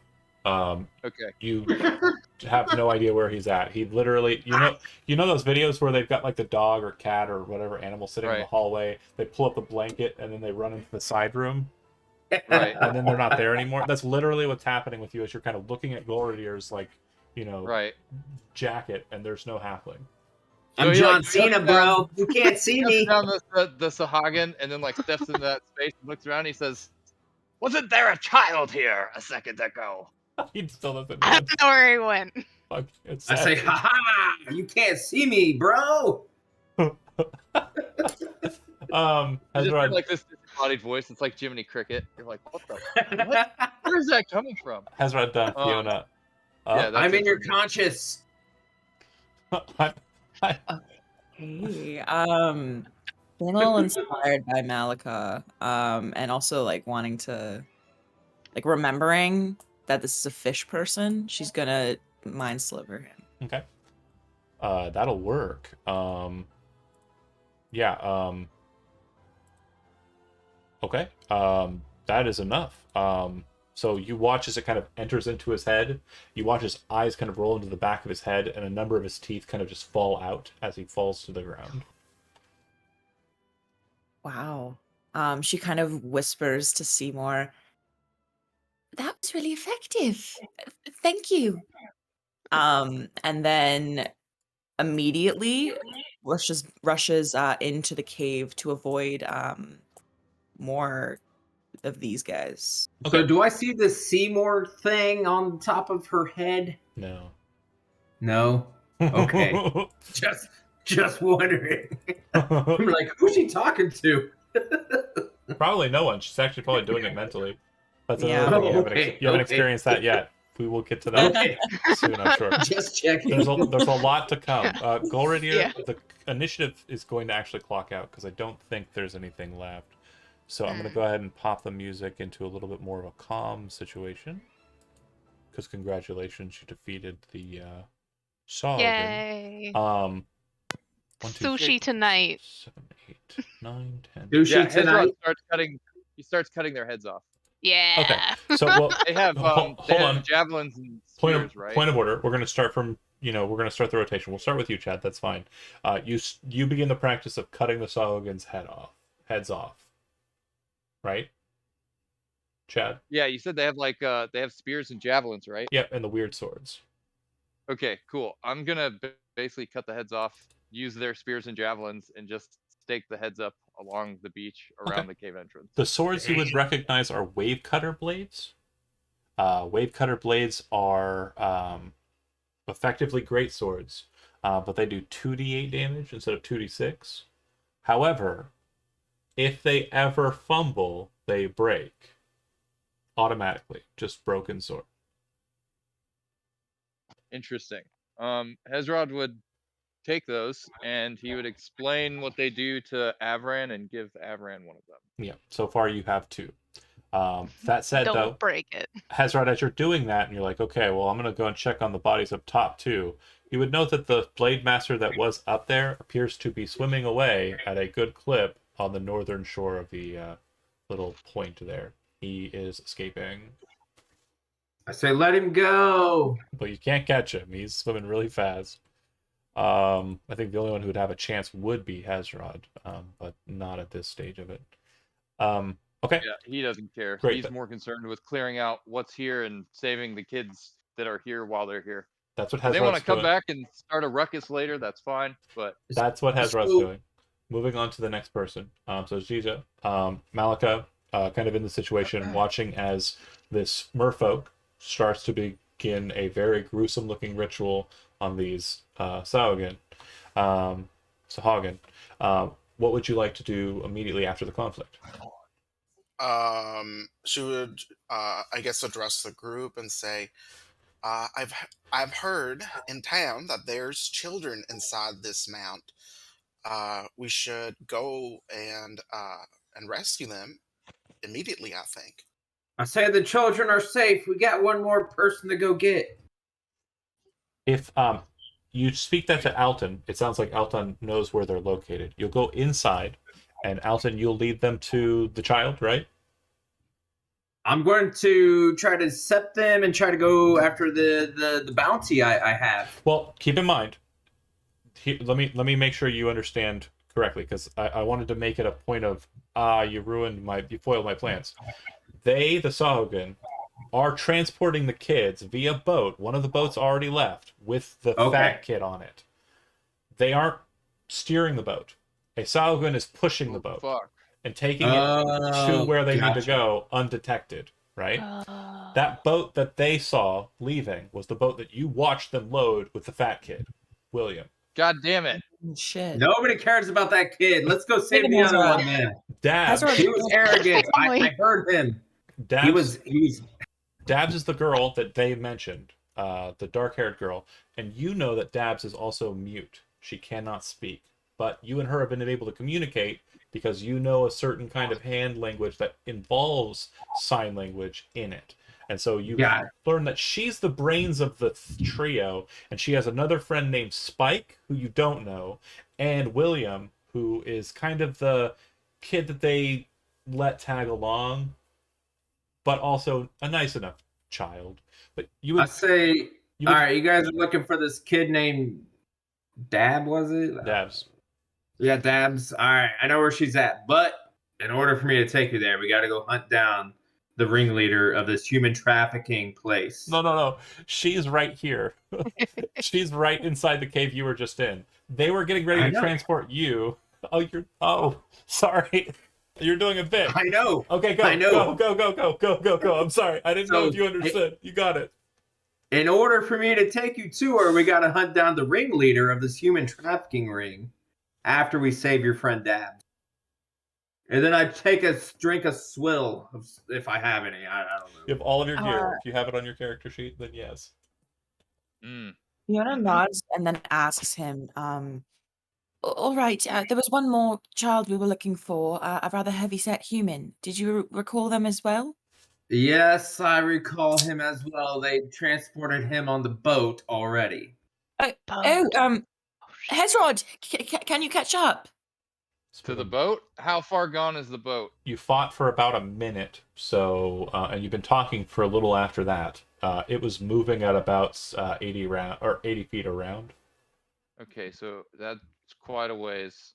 So it's well gone. Let me see. If I get in the water, and use my aquatic form and dash every turn, I can cover 100 feet around. Yeah. What we could do is take the main guy hostage and find out where they're taking the fat kid. Well, that's actually not a bad idea. Instead of Hezrod tailing them? Yeah. I mean, they're probably so far out that, yeah. Like, John's like, fuck.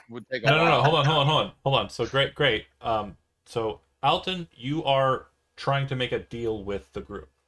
And the deal, as I understand it, is I will show you where Dabs is if you help me kill the leader of this cult, right? Yep. Great. The representative of the party, so far it is to say, was Malika. She was the one who broached that she's not affiliated with these people, but to Alton, he does not know that because a bunch of people stormed into the door together, so you're a group to him. And Malika appears to be the leader. Do I just... So I have perception very well. No. It's more of an insight thing, but not a problem. So Malika, you asked about the kid and going in. Alton seems to know where they're located if you want to take them up on their deal. I'm not at this time interested in making any deals. I need to get inside there and look for this child. Okay. So if you're just doing that, then there's a cave to the right and a cave to the left. Which one would you like to check out? We'll go to the left. Okay. As you kind of move into the cave, you would see a pond or a waterway. You're not sure what it is. It's a very confusing kind of water source. And above it is about a 5-foot high kind of like cliff or like, a balcony. And on top of it is a massive shell. We'll cut back from you to the group outside. So, Alton sounds like he's also hunting the cult that you guys are hunting. Golradir, Averin, Hezrod, right. Fiona. Definitely. If there's more So Hagen and inside there, then that's where Hezrod's going. Okay, Hezrod's going inside, following behind Malika. We will help you hunt down your bounty. Wait, did he ever say bounty? No, right? No, I just said, just help me find the guy I'm looking for, and I will show you where the kid is. All right. Yes, Yeah, we will help you. Fiona nods, but she kind of squats down to meet him at his eye level. Do not squat down to me. I got my rapier here. I'm going to put my hand on Fiona's shoulder. That's disrespectful to them. Fiona awkwardly straightens up and like brushes some dirt off her shoulder. Sorry. I Sir, step up on one of these rocks and say hello. Yes, your name. I am Alton. Diggle. Diggs for short. I see. Dig. Okay.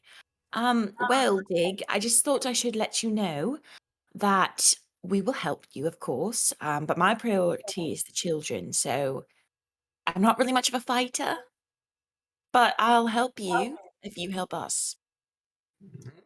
Okay, I see.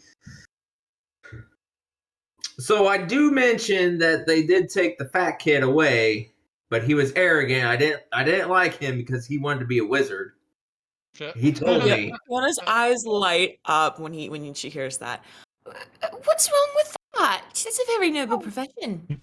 He was very arrogant and talkative. Wait, Alton. As you are saying that, as those words are spilling out of your mouth, your eyes are doing that like tracking thing, and you look at Fiona and you realize she's in the garments of a librarian type. She has a book on her hip and a wand in her hand, and you're kind of like, Yeah, wizard sucks. Oh yeah. Wait. I stab. I'm like, all right, wizard person over there. I see that you're probably the main person in this party. I don't know who is, but well, I will take you to Dabs, but the boat is long gone. I suggest we find the main guy inside this cave, my bounty. So Alton, I open it up to my bounty. Alton, Alright. you would lead Fiona, and who else would go with Alton to go find Dabs? Golordir would also follow. Golordir, Fiona, and Alton. And Avron, are you going with them, or are you going with Malika and Hezron? I think. I mean, knowing Avron's track record with kids, he's probably just gonna go with Hezrod and Malika. Sounds good. Yeah, adult crew. Yeah. Destruction and Adult crew. midwiving. Yes. Okay, perfect. So that being said, I will deal with Hezrod, Malika, and Avran first. As I mentioned, the first thing you kind of open up to. Stop trying to move your token, dummy. I'm trying to put you where I want. Right. Sorry. God. Opens up into kind of a pretty decent sized cavern. Probably about a 20-foot high hill top above you. There are roots kind of dangling down from the kind of dirt ceiling that you're looking at, and there's this weird kind of pool of water. Hezrod, you would know this is what is known as a breathing pool. What that means is that pool connects to the ocean. There are subterranean caves throughout this, networking to other places, and the only way into this cavern where people who breathe would go is here, according to those tunnels. So if you wanted to check out a crazy labyrinthian underwater dungeon, this is the entrance to it. You're also perceptive enough to know that there's a swarm of quippers inside of that pool. Quippers are basically the D&D equivalent of piranha. Oh. But piranha only eat dead things, so if you know that, then Quippers don't. Quippers eat whatever they want. That's why they're called something different. I'm a piranha. I'm from the Hezrod Amazon. walks over here and peers into the pool, and then he spits in the water and then points at it and proceeds to explain. Yeah. Stereotypical. Yeah. And he says, down here are tunnels leading to the ocean, spread out throughout the land. There's also the big. Don't go in the water. There are quippers. There's Very also, bitey fish. there's also that big shell that I pointed out, and there's 2 cave passageways, one to the left, and one up on the perch. You Hezrod's two going to want to go down that way, and no. he's gonna Hezrod's going to go this way. Okay. Yeah. As you kind of get closer to that cave, you kind of hear a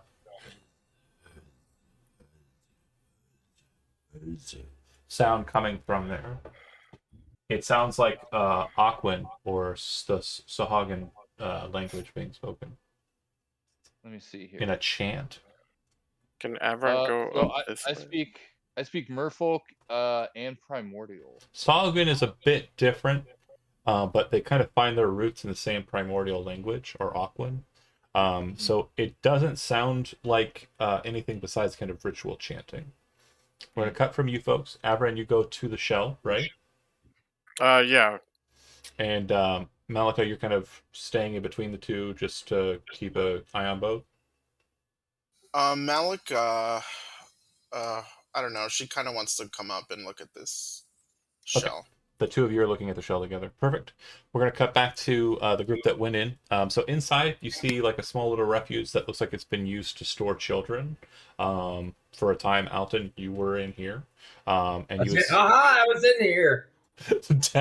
Dabs is kind of tied up and kind of sat against a corner. Her hands look like they're free enough to make gestures, but she kind of sees Alton, and you can see kind of a smile spread across her face. I said, I signed to her saying, hey, these people are looking for you and your friends, especially Spike, your 2 other friends, and see what she has to say. She signs In back. her head. Oh, sorry. Go ahead. I was just gonna say, in her head, she hears, "Hello, we're here to help. You see her. We're friends of Spike." You see her become very surprised. And then she kind of replies back. The cultist talked to me like this. Ooh, shit. A look of complete worry crosses Fiona's face. And she visibly, like, she takes a step back and puts her hands up and says, I promise you, I'm not like them at all. I just am here to help. But like I said, I found your friend Spike, and he told me that you had been captured. We're here to help you. Do I see Dabs doing a weird face or anything? She looks surprised, and then like she's calming down, and then she kind of looks at Fiona. Like it seems like she knows Fiona's the one talking to her, but you don't understand what's happening. It looks like there's just this weird kind of like strange moment of like surprise, and then her becoming very kind of like focused on Fiona. And in your mind, Fiona, you hear her reply back, if Alton trusts you enough to walk alongside you, then I trust you. And you see her kind of symbol to Alton, and Alton, she's telling you in hand cant, can you cut me free? I cut her free. Okay. She stands up. You see her kind of dust herself off. For a 12 to 14-year-old child, she seems to hold herself pretty well. Like she doesn't look like she's, panicking or anything. She looks like she's relatively calm. And she then looks to Fiona, kind of goes and taps her head. Like she can't start the conversation. You have to. Fiona will look at Gloridir and kind of cast a glance back over at the halfling. And Gloridir, in your head, you'll hear, I don't really want to tell him what I'm doing yet, but just so you know, I'm going to try to ask her if she knows where they took the other boy. And then she'll switch back to the girl and say, yes, hello. Yes, I wanted to say, William is a bit of a, he gets into trouble a lot, and I think that it might be the case that he is relatively hard to track, but I do have an idea, she says, and then she kind of fumbles through her stuff, and you see her pull out a green stone. Oh. Fiona looks at it and looks back at the girl. Is this supposed to help us locate where they took your friend? No, Do I notice what this green stone is? you're not sure exactly what it is. You're kind of city familiar, so you think it might be a calling stone, which are stones that are sold inside of the city to talk to people inside of the city, but they don't work outside of the city. And she says to Fiona in her mind, it's a sending stone, but we've got it in such a way that I can activate his side from here, she says. And you see her kind of fiddle with the stone and then hold it out, and you kind of hear a like of the ocean outside coming from the stone. Fiona smiles at the girl and kind of gently pats her shoulder. Thank you so much. Hopefully our friend, who, not to alarm you, he's also a fishman, but he's a good fishman, can help us catch up with him. Okay, she says in your mind. And she hands you the stone. Just as long as I get it back. She nods and again in her head she hears, I promise. Now, would you like to get out of here and As get you're back to your family? focusing on those words, you hear the stone go, ahoy! And it sounds like someone off distance kind of yelling at the stone. Okay, yeah, Fiona's not familiar with this area at all, so she'll kind of look around wondering where well, actually, she'll look down at the halfling. Are you from here? I know the girl said she was or I think she lives on this island. Do you? No, I don't live here, but I have been summoned here to find the human trafficker of this area. She'll kind of nod. Yes, okay. But perhaps our new friend will be able to tell us if she recognizes where this is. She kind of holds up the stone. She shakes her head and she says, I don't know what they were planning on taking us in your head. Did I overhear them say anything of where they were going to take us or anything? They were taking you to the master, is what they said. Okay. Fiona turns to Golridir. I think we should find Malika. Perhaps she knows something about, I don't know, ports, where this could come from, pirates. Right. Yes, maybe. Can I mention to the group that we could probably find the person I'm looking for and try to hold him hostage to say, hey, where were you taking the kids as well? Well, if you're still exploring this area, you're still talking about it in the room. She hands you the stone, you kind of hear what's going on, and just as it's about to kind of play into the next thing, I'm going to cut from you back to the group outside. Hezrod, Avran, and Malika. Hezrod, you're kind of moving over to the weird chanting, right? Yeah. Are you informing your friends that they're weird chanting because they don't seem to notice? Yes. Okay. He's not gonna be. We're not splitting the party. Not I right will here. say that this happens immediately after they, I'm assuming, are going to breach the shell and open it, right? Hell yeah. Okay. When you open up the shell, inside there's kind of like substance on the base of it that is very kind of filmy and like white and gross. But sitting atop of it is a massive pearl. Ooh. The pearl etched into it has a symbol. The symbol is a circle. Above the circle is an eye. Below the circle is a serpent-like thing with thorns extending out of the serpent. Okay. If you'd like, the two of you can make either an Arcana check or a Religion check. Depending on which option you choose, depends on your results. I'm not good at Malika, this is a icon or notation of a great old one or an eldritch being. Most eldritch being symbols in Osiria are a circle with an eye and then a identifier beneath it. This appears to be the marker for an entity known as the Lady of the Deep, a very powerful, ancient, and horrid eldritch being that swarms in the seas and is worshipped by creatures such as the Sahagin. Oh, Wrong game. swordsman. It appears that we better not touch this pearl. It appears to have the symbol upon it of the Lady of the Deep, a great old one. We'll have to be very careful here. And that's These about when Hezrod says, "Hey, over here," or in Chad's voice. I think I did a pretty good impersonation. Hey, over here. It was almost. It was Oh, almost perfect. That was Okay. really close.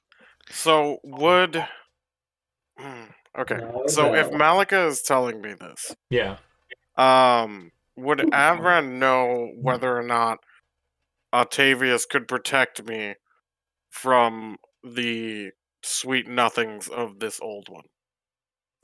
Are you asking? Can I Sweet pick up the pearl? Is that what the question is? Yes, that is the question. Do you want to pick up the pearl or not? I don't want to. Okay. I, Avran, am afraid to. Well, then you decide as a player what the next course of action for your character would be. So John, let me ask you. You just said that the pearl is huge. Yeah, it's probably about the size of a basketball. How heavy would this pearl be? Yeah, it weighs about 30 pounds. That's fine. It's solid. Like, I don't know if you're familiar with like how a pearl is formed.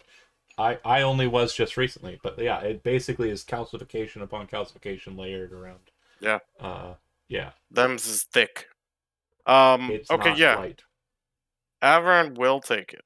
Okay. You reach down, you grab a hold of the pearl, and pull it up out of the filmy mess. It kind of has a little bit of a sound as it pops off. Yeah, a bit more of that, actually. Whoever made that sound effect. Hot. Who was that you? Yeah, gain inspiration. That was amazing. Ugh. Perfect. Off of the thing, you have the orb of pearlness in your hand. Nothing changes or is different. There's no magicalness or anything crazy that happens. Nothing weird. You have a Alright. 30-pound pearl. Cool. That sucks. Yep. And it's got to be worth the money to somebody. Yeah, that's why he took it. All Because right. it's a paladin. Yeah. Right. Anyways, Hezrod whispers for you to come over. You move on over to that position. As you kind of make your way down the winding tunnel, Hezrod first, I assume. Yeah, let's do Av Hezrod ran first. behind, and Right Malika behind. further back. You would see a open chamber, kind of on the northern side of the mound, and there are 4 Sahugin seated in the lotus position, around nothing, hands kind of off to the side, upwards, and they appear to be chanting over and over again the same thing in the Sahugin tongue. And we'll cut back away from you, back to the group that's now exiting out of the... Oh, I mean, I already know what I'm gonna do. Kill them all? Fireball. Oh, okay, that's fine. Also, wait. I also have fairy fire. Oh, well, never mind. Yeah, it's Don't not worry me. about He killed I them all. got it.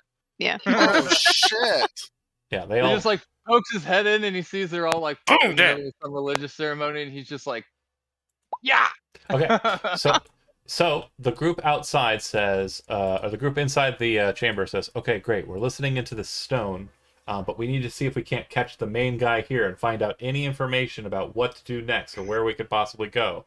It's at that moment Fiona hears sound come from up north, knowing full well what a Hezrod fireball sounds like, and your face kind of just goes... As you know. This is why we can't have nice things. And as you're about to, like, scold someone, you hear on the stone, "Where's the other boat?" I do not know. They were behind me. This one should be sufficient. Well, it's not. We need 4 of them. That's why we asked you to get 4 of them. We can't perform the ritual without them. The boat should be along soon. Shouldn't be an issue. There were some interlopers that were attacking. I don't know if the others made it out okay. I'm going to have to report this to the boss. He's not going to be happy. And if he tells your lady whatever, she'll be coming around and she'll be taking due diligence on you to make sure you was right about it, eh? Listen, Isn't it? listen, In it. land being. I don't care what you think you know or what powers you believe you hold. Oh yeah. Yeah. That scared my cat. That scared my cat is what I did. And I should have scared everyone else as a loud gunshot sounds on the opposite side. I mean, you did it. I scared my cat. Did we hear the gunshot from where we are, Team Audi? No. Team Howdy. So, Yeah. Sure. Did we hear it? So, I'm- so I heard this Oh. gunshot. Coming from the stone that Dabs gave to Fiona. Yeah. So I go, all right. So this kid's probably in some good trouble. So Well, I mean, they are trying to use them in I decided rituals. to- yeah. You then hear I decided to tell him, like, I come clean, like, hey, I have a bounty on their boss for the human trafficker, blah, Well- blah, blah. Bounty. I'm sorry, he's dead. the stone continues talking, and you hear, all right, let's get you to the master, little buddy. Gotta do a quick check down, though. What's this? You won't be needing this. And it sounds like the stone's underwater. Damn. Okay, so Fiona, Fiona passes the rock back to the girl, and reaches out to take her hand if she'll let her. Yeah. And says to the other two, we have to leave this place as quickly as possible. I also, but like I said, Dig, I'm sorry, but I'm pretty sure Hezrod just killed everything in sight. If he did what he always does, let's just get to them as quickly as possible and try to save. Well, hope they didn't just shoot that other kid.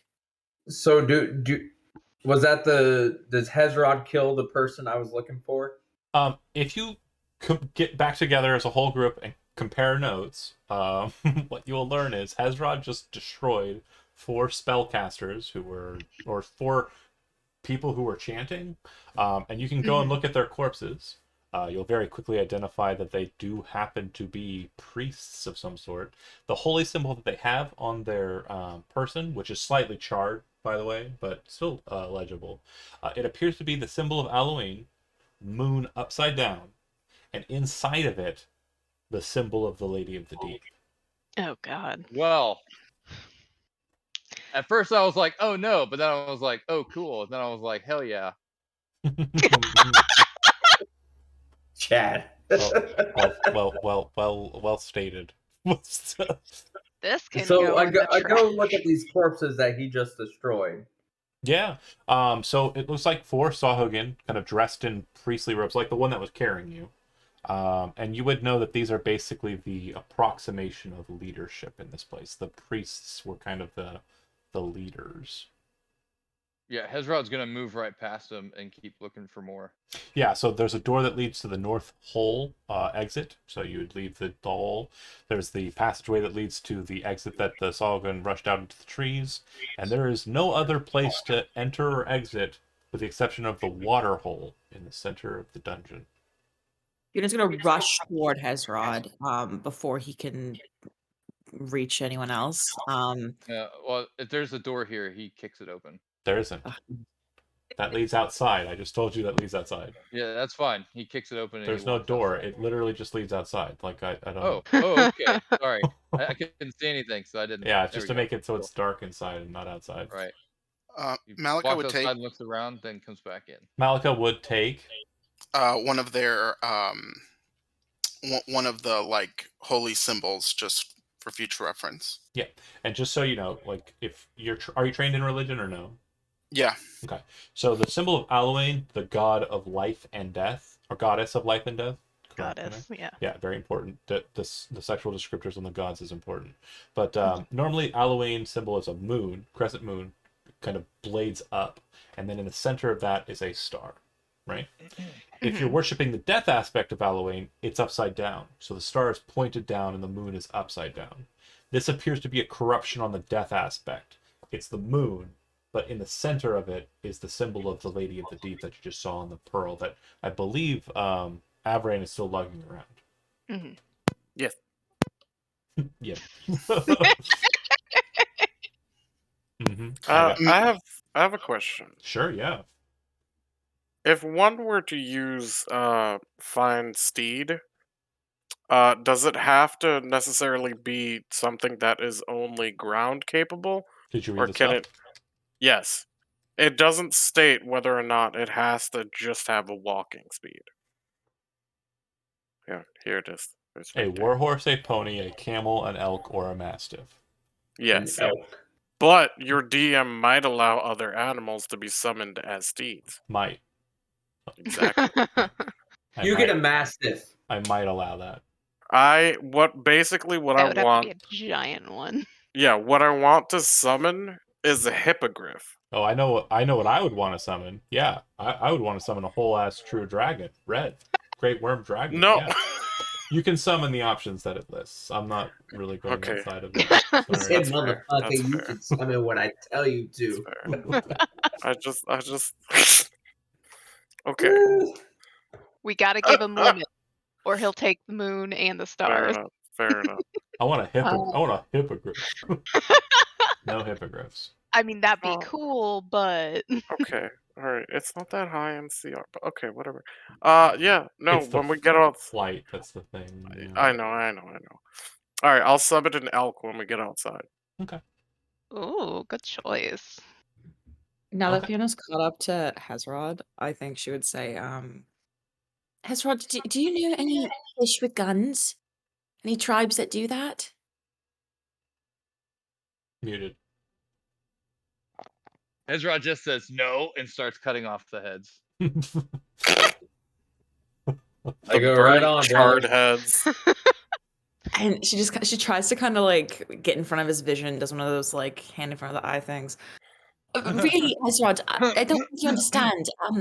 One of your people, or I don't really know what the shark version is, had the kid and he just shot someone. Whoa. That sounds like a city thing. Make an insight roll. I think you're reading what I was describing wrong. Right. Yeah. These creatures are significantly different comparatively. I heard True. it differently, but Hezrod didn't hear it at all, so he has no idea. Well, I'm gonna make sure that Josie gets a fair shake at this, because Fiona might have heard it right. Make an insight roll. Right. Oh, me? Insight? Yeah. Mm-hmm. Yeah. Oh, gotcha. Because I think you as a player heard it a little bit differently than it was said. Probably. That's fine.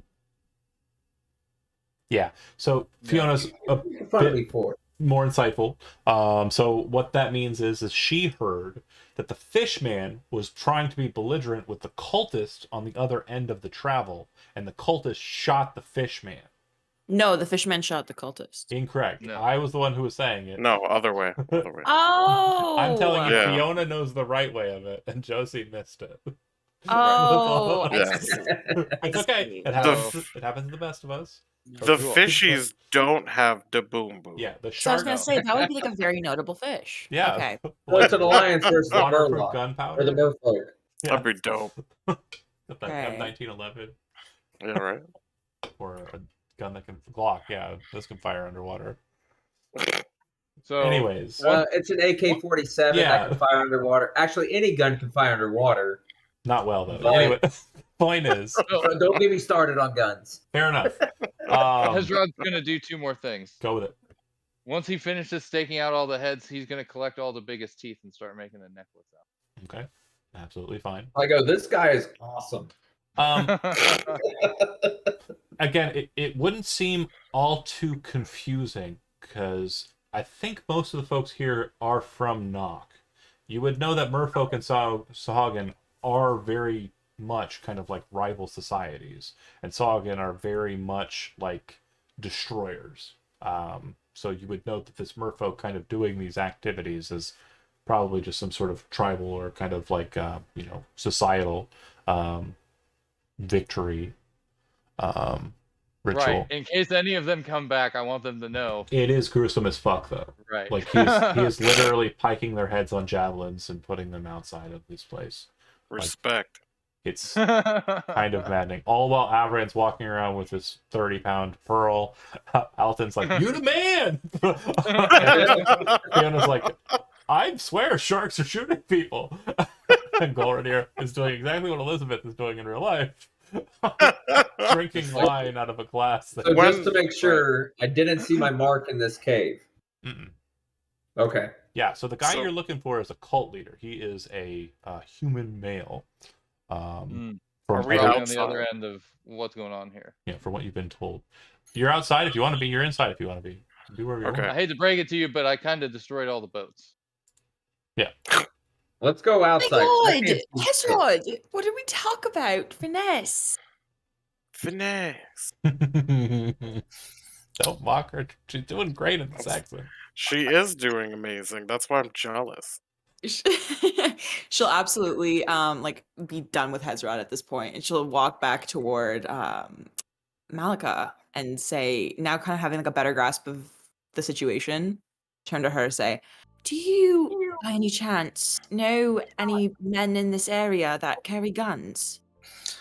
Unfortunately, I don't. I was in town for helping with a very difficult birth, but so the folks around here are real quiet. They don't really.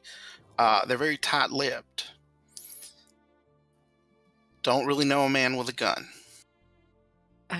Yeah, Fiona will just kind of take that in and nod. Understandable.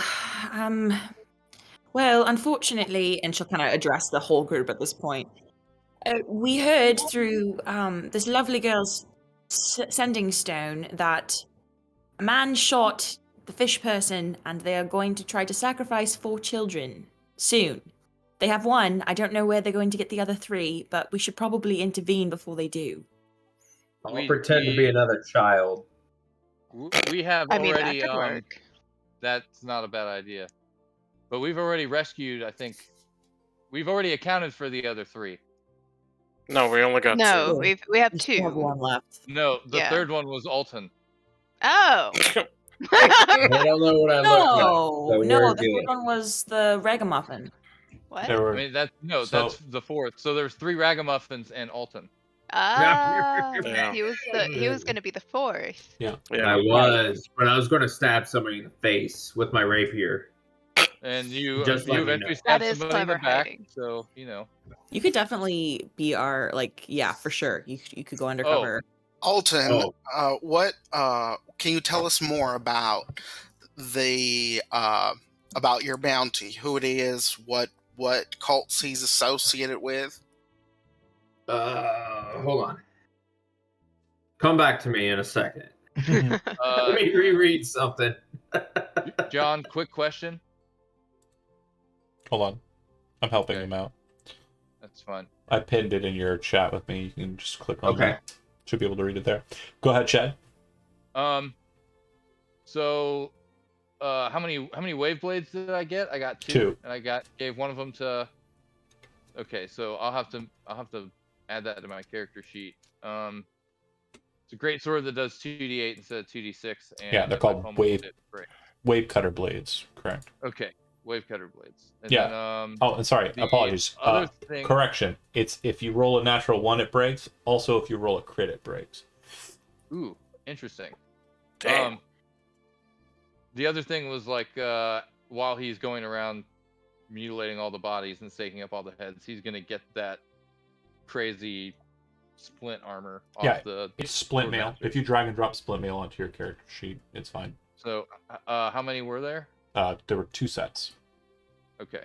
The warriors do not wear heavy armor. They wore what looked like hide armor, but the hide appeared to have been made out of like ray skin. Okay, so there's 2 of these, and I don't believe Hezrod's proficient in heavy armor, but No. definitely something to consider getting into in the future. Mhm. So, anyways, that's it for me. Okay, That cool. was all. All right. So I tell the other party it's a death cult near House Sarad town called Land's End. I've tracked down a cult that likes kidnapping children to use for their sacrifices. I just disguised myself as a kid, pretty much what you told me. And then they took me to a place called Leila's Point.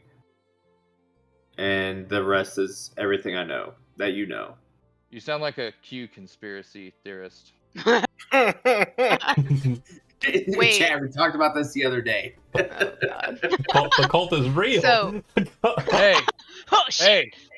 hey, I'm looking for Uh, JFK. Do you know where I can find him? that joke. Yes. That Hey, joke. Junior. Sorry, my joke there was funny on 3 levels that I think 3 different people will get in different ways. So that joke was amazing to me, and I don't need it to matter to anyone else. I didn't hear your joke. You wouldn't have been one of the ones that got it. Oh, It's okay. You're the one who started the joke and made the joke possible. And that's important for me. Really, I love it. I run I'm games. here for it. I run games to stroke my own ego and tell dumb jokes that only I get in full. I'm here for it. I'm here for you. Okay. I appreciate it. But yeah, that said, enough of that self-sycophantic Okay, nature. so Alton is, just to be clear and for my notes, Alton's looking for the leader of this cult that is near Land's End. Yeah. Make me a perception check, Okay. Elizabeth. Oh, 10. I'd say you'd have advantage on it, but I don't think the 15's gonna help much. Dang it. I'm not trying to deceive these people at all No, right it's now. not that. It's not that. Golrid, I think 15's good enough. Golrid here, you would be well aware of specific techniques and strokes and maneuvers due to your marriage. Mm. That halfling performed very specific strikes, like the Death Heart strike and like other maneuvers that were utilized within, which marks Nobody saw my rapier strike, okay? No, they were all around you when you did it. You were bragging about Yeah. it. We synced it. We didn't see anything. That's good. for your purposes and your purposes alone, this would mark you knowing him being, especially the way he's been talking, as being in the same profession as your wife. Hey, buddy. It's like, I don't okay, know. before we go any further, double check your valuables. Golridier's wife is not a thief. Yeah. Everyone might doesn't have be. shit, but Yeah. the I'm giant not a girl. thief. Yeah. She just kills people. Fair. I'm not a thief. I don't care about Yeah, he also monetary just gain. kills people. Yeah. As you saw me throwing a dagger into somebody's neck. Yes, rad. They're both more bounty hunter types than Yeah. stealing Profession. rich people's purses. Real quick, Look, I just tell them I'm an assassin. I'm here to kill the people. I'm going to be blunt. I just want to get my bounty, and if you guys want to come along, by all I'm just means. here to get paid. We can help you Yeah. kill your guy. real quick Dilly. to snap But us back first on we track. gotta take this kid back to her family. Real quick to snap us back on track. If you remember, Yes. Layla's point's not too far away. This will be a short, brisk walk, but before we get to that, and it's a relatively safe walk, if you remember, I would like everyone to just make a standard perception roll. Standard. Because I think we're missing something that no one's really picked up on, and I just want to make sure the 19. characters would notice it because No. they're living in the There world. was likely more Sahagan there, but they fled. No. My elk came. I got a 12. 19. So Alton, based on when you saw William leave, and in Oh. chronological order to the time that you were murdering Sagan, and then everything happened, and then the stone was listened to, wherever that boat went can't be too far up the shore or down the shore, because it was literally a minute or two, or a couple minutes after you turned the stone on and it started telling you what it told you.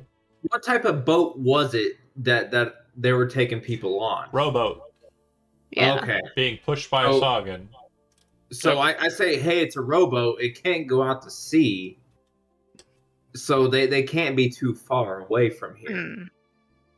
Could we look at the world map? Yeah, absolutely. It won't give you too much help here because this is a pretty narrow spot, but we certainly can look at it. Rude. So where are we at? Yep, so you should see Avrin marker on the board. Yeah. Okay. And we'll zoom in a little bit because it's actually not positioned perfectly. So if you look very closely, like zoom in as close as you can, all the way to the tippy tips there, you should see that Avran is like one bit above this little like part here, right? Yeah. So Land's So- End is here. This is the Mhm. town that we were talking about. North of that, kind of like right here, is Leila's Point. The boat headed off this way. Towards Layla's Point? Away from Leila's Point, moving towards this kind of Towards Land's End. away from Land's End. Like towards the river, Oh, okay. the river Yeah. delta. So Correct. Towards the river. Oh, Okay. okay. Gotcha. I'm Well, like, we hey, should probably go there. we need to go to Land's End because Mhm. that's where they. Well, you they have to drop were the gonna- kid off. Yeah. Yeah. I could do that. Or Land's End is Layla's where the Point. House Sereda lives. That's where the kids were Yes. stolen from. Yeah. Yes. So, out of character, But it's the opposite side. you need boats anyways, and you know that Land's End has them. So you travel, Right. and you make it back to Land's End, which is the town now currently being shown on your screen there. Wait, before we like travel there, can I like? Oh no, there's no boats. Okay, never mind. They were No. wrecked by Hazrod, which is Yeah, why yeah. I kind of Yeah. forced your hand in the choose your own adventure option. Gotcha. You make it Gotcha. back to Land's End. You Sorry. turn the child in and explain that you're going after the last kid. Don't really want to role play crying parents again. I mean, is there time to Pat. Yeah. Is there time, them kids. is there time to Fair grab a beer? there. It'll be okay. We're gonna go get the chubby boy. But you go and you check out the fishmonger. What were you saying, Chad? Sorry? Is there time to grab a beer while we're in town? There's always time to grab one beer. Excellent. Taking it to go. All Right, They exactly. don't allow for you to take it to go, but if you drink it fast enough, you can go. You slam one back, you head over to the fishmonger, and he provides you ships, which are currently in. And he explains to you, yeah, a lot of our ships have been forced to stay in because from what we've been seeing is there appears to be a very strange craft out and about in the lake. A boat that appears to have been fastened together by sinew. It's made completely out of bones. Fiona That's will kind of like disturbing. step forward. Did you hear a gunshot by any chance? No? Was anyone along the shoreline that might have heard anything that I could talk to? Not around here in these parts. Everyone's, been kind of staying home because we kept them in because of the sighting of that weird boat. We've sent a request to House Sereda to check into the matter, maybe send more forces, but we probably won't hear back for a while yet. So weird. Does grabbing a Is drink there count as our short rest? You can take a short rest. Absolutely. All right, Great. thanks. Nice. And then you'll get on the boats, and I assume you're going to try and search the coast. Right? Yes. Okay, great.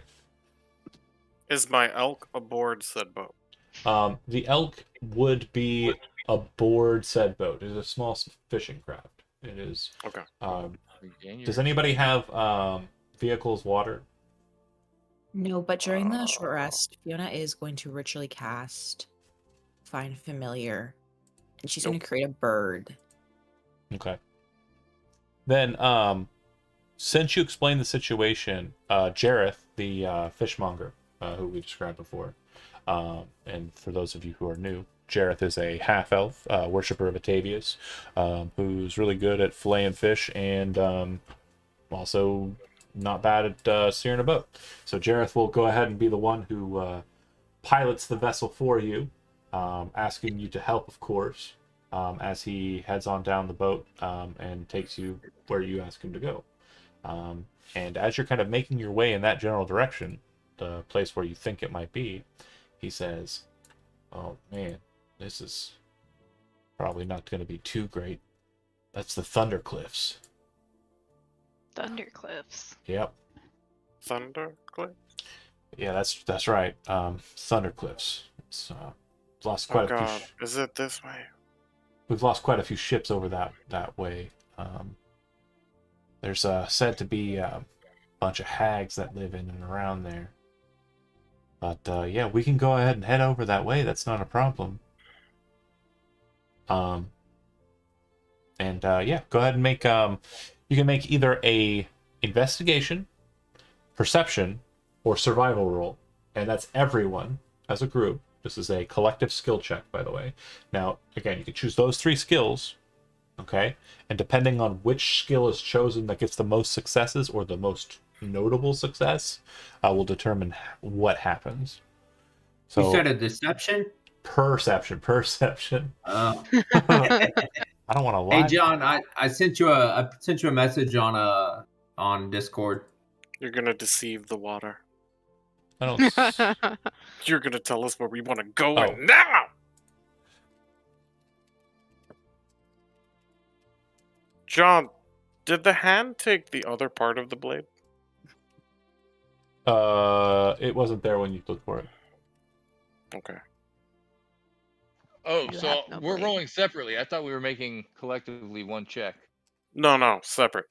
So the choices were what again? Survival, investigation, and perception? Mhm. Yeah. Alright, Yep. so let's do... I got a 20 on survival.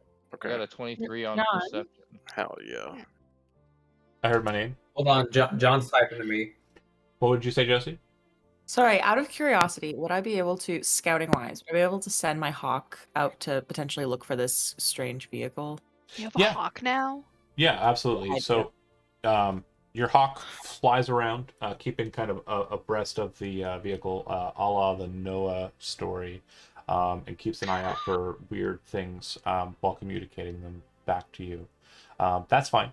I'll say for the purposes of your check, whichever one you rolled, you have advantage for. It doesn't help. So it doesn't help. I'm so sorry. No, thank you. But yeah, for future reference, I will absolutely allow that. So that being said, as you're kind of checking the area, keeping an eye out and about, it does appear that you've got one true success with each one of the skills, which is beneficial because it's easier to track. The Thunder Cliffs, when you get to them, appear to be a kind of small, maybe 5-6 mile long kind of portion of the coast that you're kind of moving towards. And from what you can see, it's riddled with caverns.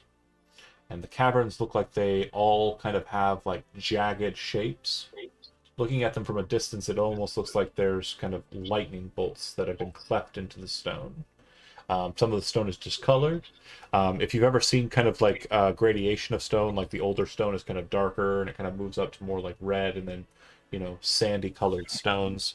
It almost looks like the Grand Canyon, but now like set against waterway. I guess that's kind of the Grand Canyon, only it's a river. This is a lake face.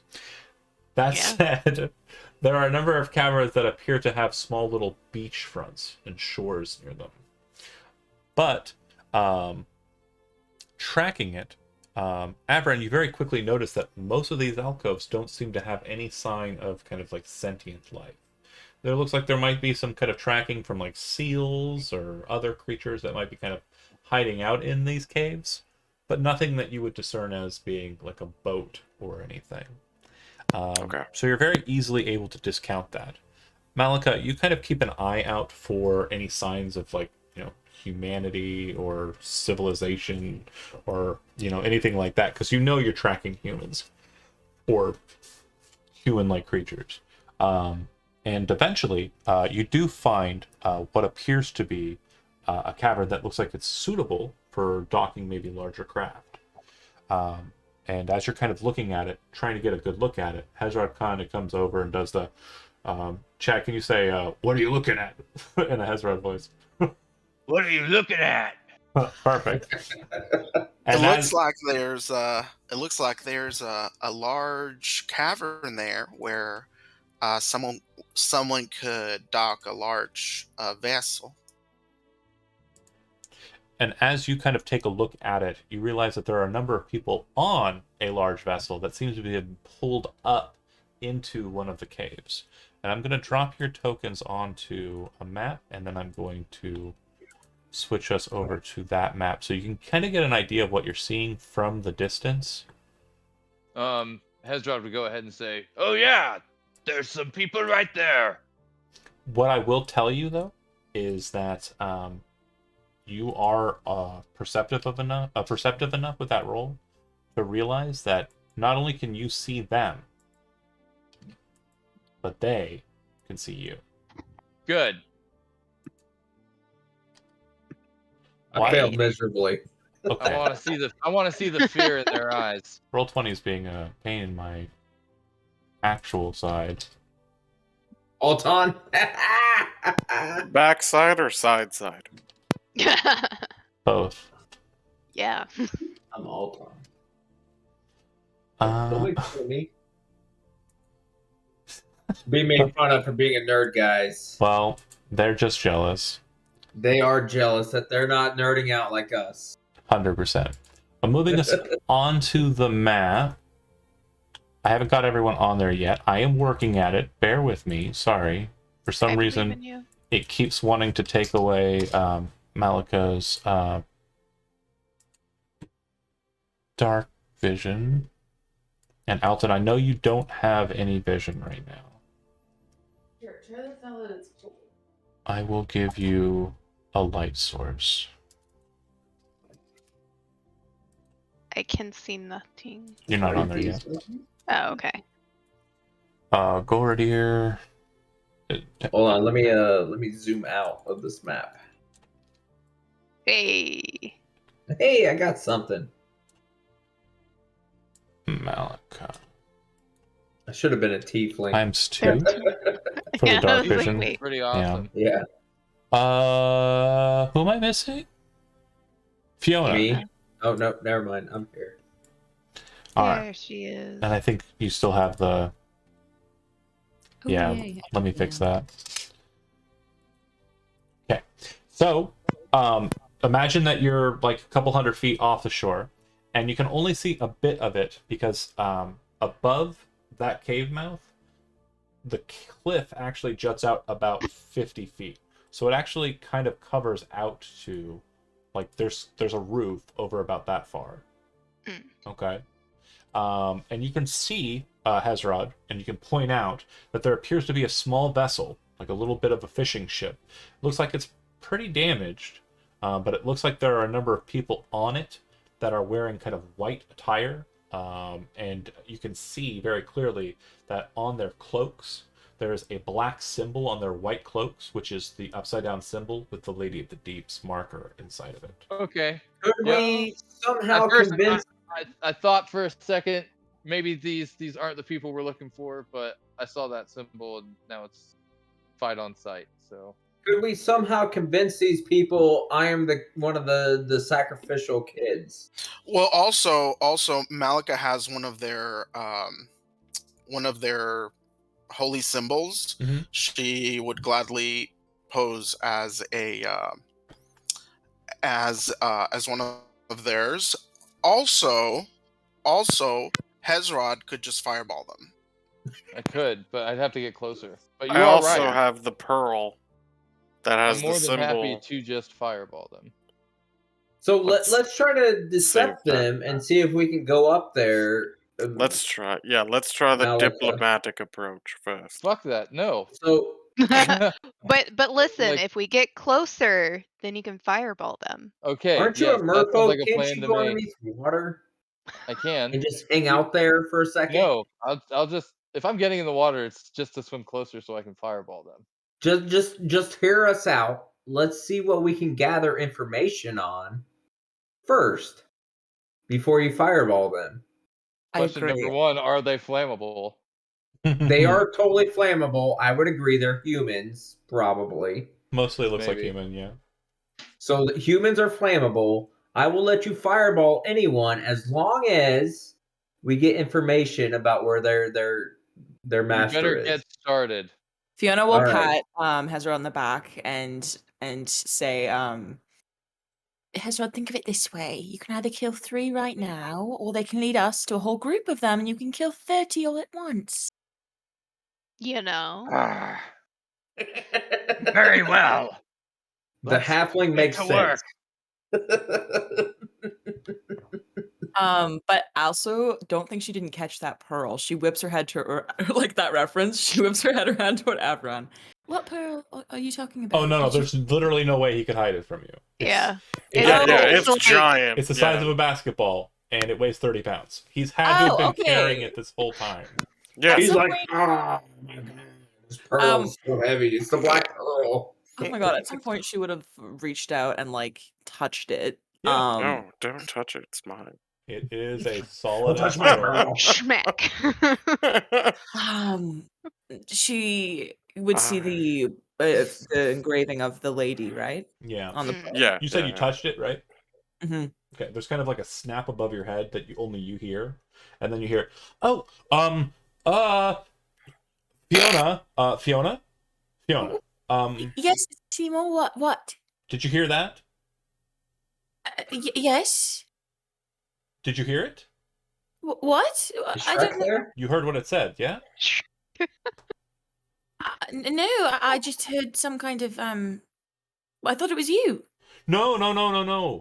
No. Well, I snapped closed for a second because I was surprised by what it said. It said, "Find them all." I think there's some sort of subliminal message coming through. Hold on a second. Let me check back in with. One moment. You hear the cycling sound above your head. Zizo and Brian, both of you can make perception checks.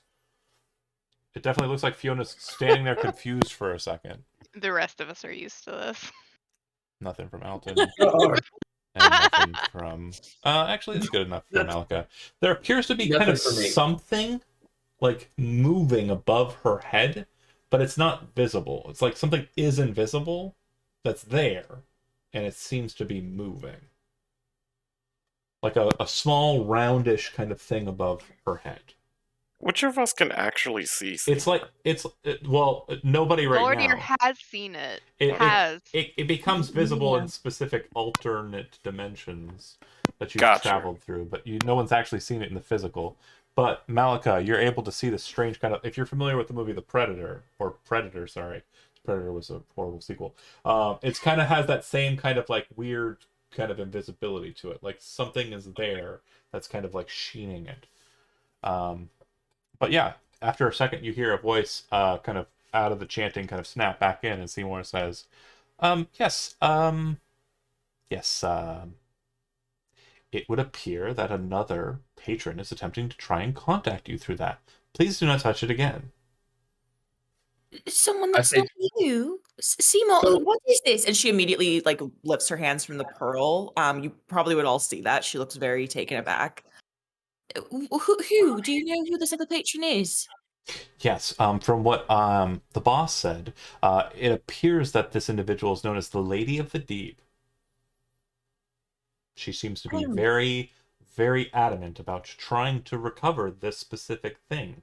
And I would suggest we just ignore it and never touch it again. So, She do I, nods. with my 21, is that a 21? Do I understand what's No, you going got a on? seven. No. You don't get to choose the two numbers. The first number is the one you go with, unless you have Okay. advantage. Then you choose the two. Okay. Yeah, so the very first number that's rolled is always just presumed to be standard. And then Okay. if you're rolling with disadvantage, take the lower. If you're rolling with advantage, take the higher. But I yeah, was like, what is this 21 here? it's a I good didn't- roll, but not the one you got. I was like, all right, cool. No worries. So New to the roll close. 20. It's all right. Um, yeah, I think Fiona would immediately turn to Avron.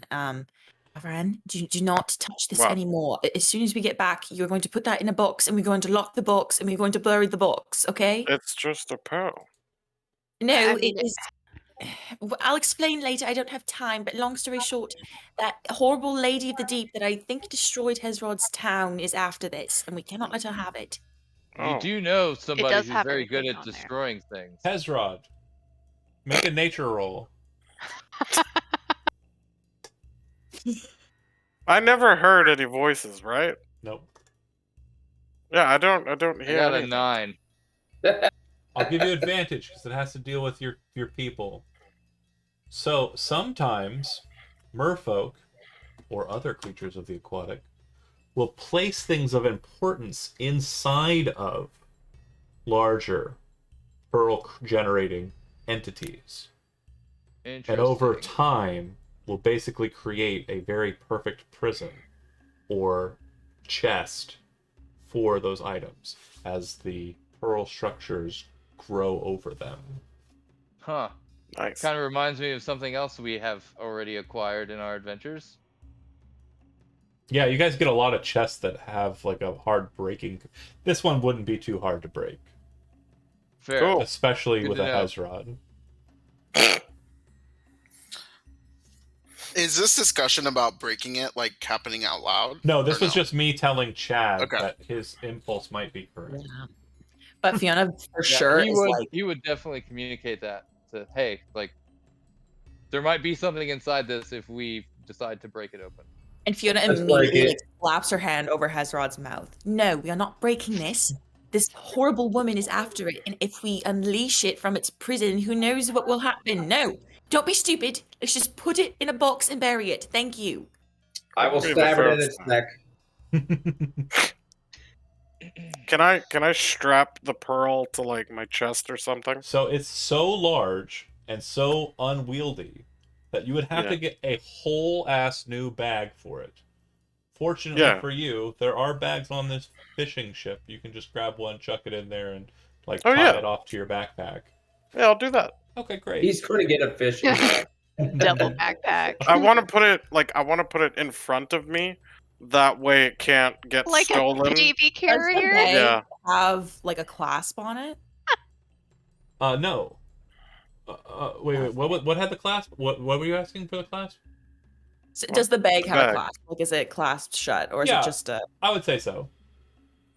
Okay, if there's a clasp, Fiona will take out her lock of trickery, and she will lock it, and she will specifically turn it and like shield it so that Avron can't look at the combination. It's in the bag now. Malika looks worried as fuck. I use sleight of hand.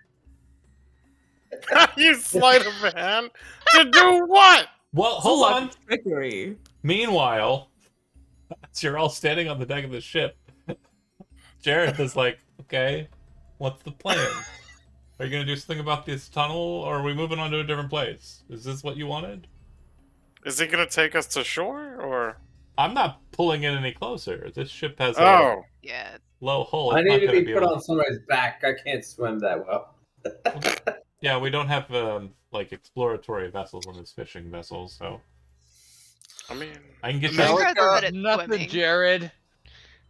Malika would grab the halfling by the back of the scruff and shout, "I've got him! I've got the third child!" I start hitting him from behind like this. You motherfucker. As you see the yelling kind of move into the cave, you can see them all kind of turn in that direction. One of them kind of curiously kind of moves out, kind of lifts something up in the air, which some of you from the city would recognize as a pistol. And then the other one kind of like come out with a boat being dragged by a rope behind him. Another one with the boat as well, and then these two get into the boat and start rowing out to meet your ship. Okay, as soon as they're So- close so- enough, So the Fiona whole. will speak Oh, Hold on, one I at a time, remember one at a this. time, one at a time, one at a time. Hold on, Josie. hold on. Well, hold on. Josie was saying something. What were you saying, Josie? Sorry, she was talking first. I tried. That's okay. Go ahead. as soon as they get close enough, she's gonna speak into their head. Hello, we are servants of her lady, 30 and we feet. brought the child. Okay, 30 feet, so there's plenty of time between then and that. I will keep that noted. What were you going to say, Brian? The original plan was to kind of tie me up and take me to them as a child of sacrifice. Okay, so you still have, like, for some strange reason, you still have the basically fake ropes that you were using before. So he literally, as you guys are talking, he's like, okay, I'm ready. And it looks like he's a bound kid. But I ready my daggers at the same time. Yeah, dagger's like tucked in, ready to go. Okay. Anybody doing anything between then and telepathic communication? getting on my elk. Yeah, On the because that's boat. not conspicuous at all. The elk is on the boat. Are you really getting on the elk? I On the know, boat? but Do I'm not gonna. get on the elk. I'm going to. My elk and I are going to be ready if combat starts. Okay. And Malika, you are posing as the leader of the group with the child. Yeah. Gordier, I assume, And is Grogu. somewhere in the back, pouring more wine into a glass. It's like I shouldn't Don't have know come where he here, got shouldn't it have come either. here, right? Oh, they had It some on just the ship. appears. They had some on the Oh ship. yeah, it just appeared. Yep. A Bambi to a gunfight. And This is Bambi's grandfather. Hezron.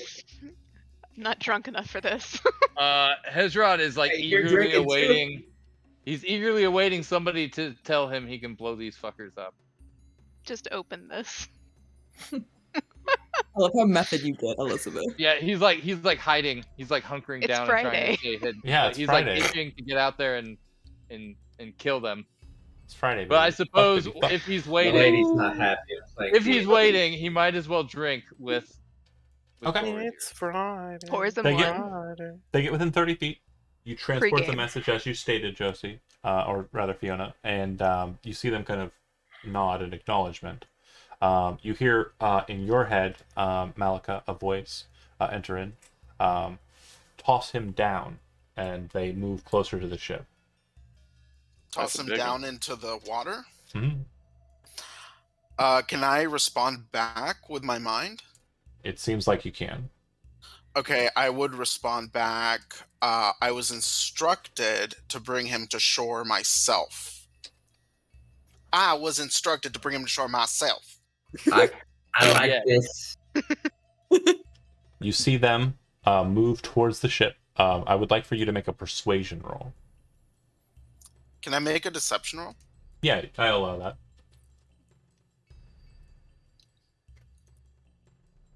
You're playing up the actually being told part. Nice. Okay. They have no reason not to believe you, so they will have you will have advantage on this rather. So they Nice. move the boat up to it. You see them throw hooks up on top. They don't have any weapons drawn or anything. They're completely defenseless from what it looks like. And they look up at you and they make gestures like they're willing to accept you under the boat. Is their boat large enough to take our whole crew? You hear in your head, you and two others at most, and you would see that the boat is kind of a little dinghy. It looks like it could fit maybe 4 or 5 people. Definitely not an elk. Well, me Sorry, and my Efren. elk can swim to shore. No, just fucking jump in there and sink the whole boat, man. So I would suggest before we go onto this boat, let's try to see what all information we can get from them Well- before we can. A great point of a point, but if you start suggesting stuff as the kid, it's going to be confusing. So it's definitely Yeah. something you should have talked about before we got to this point. I 100% agree, but again, there's now unfortunately there's now a momentum and a time constraint because they Okay. are Got very it. much in the process of putting people on the boat. So my question to Malika and Fiona, you're the only two who have communicated with the cultists. No one else has heard a word or a peep. Yep. They said they can take at most 2 people plus the prisoner. So who are the 2 that are going on the boat with these 2? Fiona will say to Hezrod in his head, listen, I don't think you're very good at deception, so if you want to stay behind and, blow shit up, that would be great. I think me and the other ladies should go ahead. Or I should say the lady and Gorvadir should go ahead. Me. Because Alton has deception. Ezra does that thing where he like looks around super confused, like he doesn't know what's going on, and then he looks over at Fiona and says in his head, "What am I going to blow up?" Oh, God. Malika, do you start making your way onto the boat? Yeah, Malika will jump on the boat. Fiona, do you send a quick ping to Gorier to make motions to get on the boat? Yeah. Fiona says to go ready to get on the boat, and then Fiona starts to get on the boat. And as she says back to Hezrod, nothing yet. I'll get my familiar to give you a signal if I want you to blow shit up, alright? Other than that, don't. And Alton, you are placed in the boat by Malika and Fiona, I presume, or Gotcha. Fiona. Yep. That's fine. The two that are with you kind of nod. One of them communicates to Malika again in her mind. It seems that you are a strange lot, to be sure, but it appears that... And they're kind of turning and looking over at Golradier, whose holy symbol is the symbol of Alwyn, right side up. Do you do anything really quick before they look at you directly? Turn it right side down. Yeah. Feels real dirty. Feels Okay. real dirty. This was always like this. They don't seem to notice. And Malika, you're wearing the burnt wooden symbol from the dead priest. And Fiona not wearing any markers of any kind, right? Okay. All right, and you get on the boat, and Alton's on the boat, and they start sailing off. A moment passes, and it kind of camera shot back on the other boat. The fishmonger's kind of looking at the wheel and waiting for someone to tell him what he's supposed to do. But Avran and Hazrod are standing on the edge of the boat, looking off to the group, just standing there with their arms crossed, left behind, and the elk is just kind of there too. Nah, Hazard's drinking. Oh yeah, that's Yeah. I'm going to. Guardian handed him the bottle. I'm gonna try to open the Yeah. lock. You fail. Where's bitch. so Malika would telepathically ask, where are they all being kept? Are you capable of communicating telepathically? I thought we had this link that we could go back and forth. No, they're able to talk to you because of their crazy magics. Fiona's Yeah, they able have to to communicate initiate. because of her crazy magics. Okay. But you are kind of like, you're basically waiting for people to call you because you don't know Okay. their numbers. So she would say it out loud. Okay. They kind of look at you strangely, and one of them kind of looks to Fiona, and then the one replies, I'm sorry, what do you mean? The rest of the children. Yes, one was delivered by a unfortunate individual. Said that the others were coming. I presumed that you were with them. Were you, according to your symbol, it would seem that you are part of the Baron's consort. Is that not right? That's correct. But we had some difficulties with some meddlers. Ah, and I'm assuming that the ones back on that ship are servants of your taskmaster, looking to Fiona. Indeed, I would say that they are actually my servants. What was the consort called? The Baron's consort. Barons. Fiona kind of smiles a little bit at her, and in her head she hears, "All right, that was a good cover up, but in the future, just pinch my leg and I'll talk to you mentally." And what was the guy's name? The taskmaster. Just called Fiona, the taskmaster of Oh, sorry. Malika. But they don't. No names have been exchanged from your group to them. Anyways, the small little boat kind of heads up onto shore. They pull it up. You see the guy with a gun go, "Well, that's one more out of 4, I guess. Welcome, Baron's folk. This is Thunder Keep.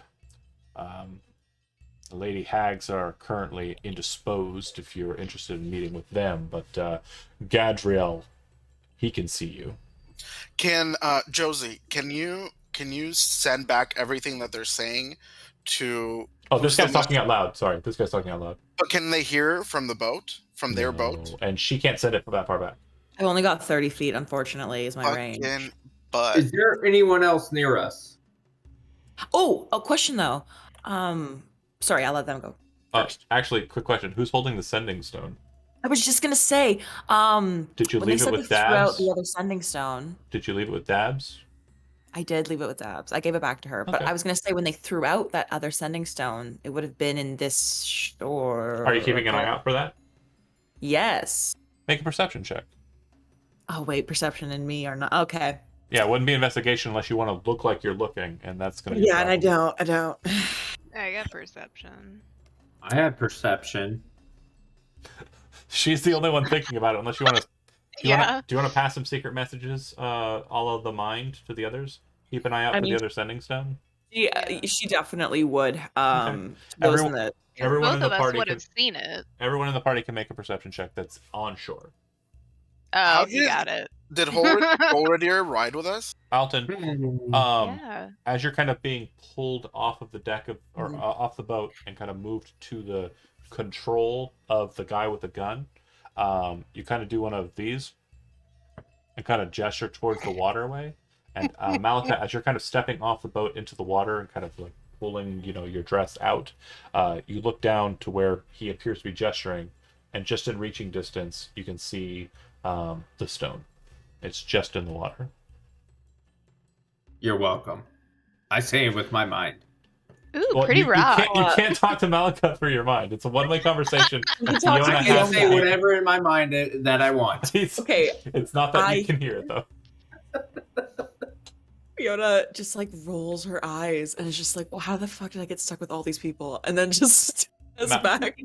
Malika, you are Mentally. literally like right over it. Do you want to try and reach down and grab it, or do you want to try and fake a gesture like you're going for it and make it look like you're not doing that? Can I do sleight of hand? No, you don't No, have hands. you're not even. You're tied Yeah, up. I'm like yeah, you're this. tied up. I can do whatever I want. Well, By I know, the way, but John- you're in the control of the guy. Go ahead. John, you still have little redhead over here on the boat, Oh. Sorry. All time. As Rod was. Sorry. and we have Golradier over here on the coast. I thought on the Yeah. beach. I thought Golradier- he Golradier stayed came? behind. No, he's with us. We're with y'all.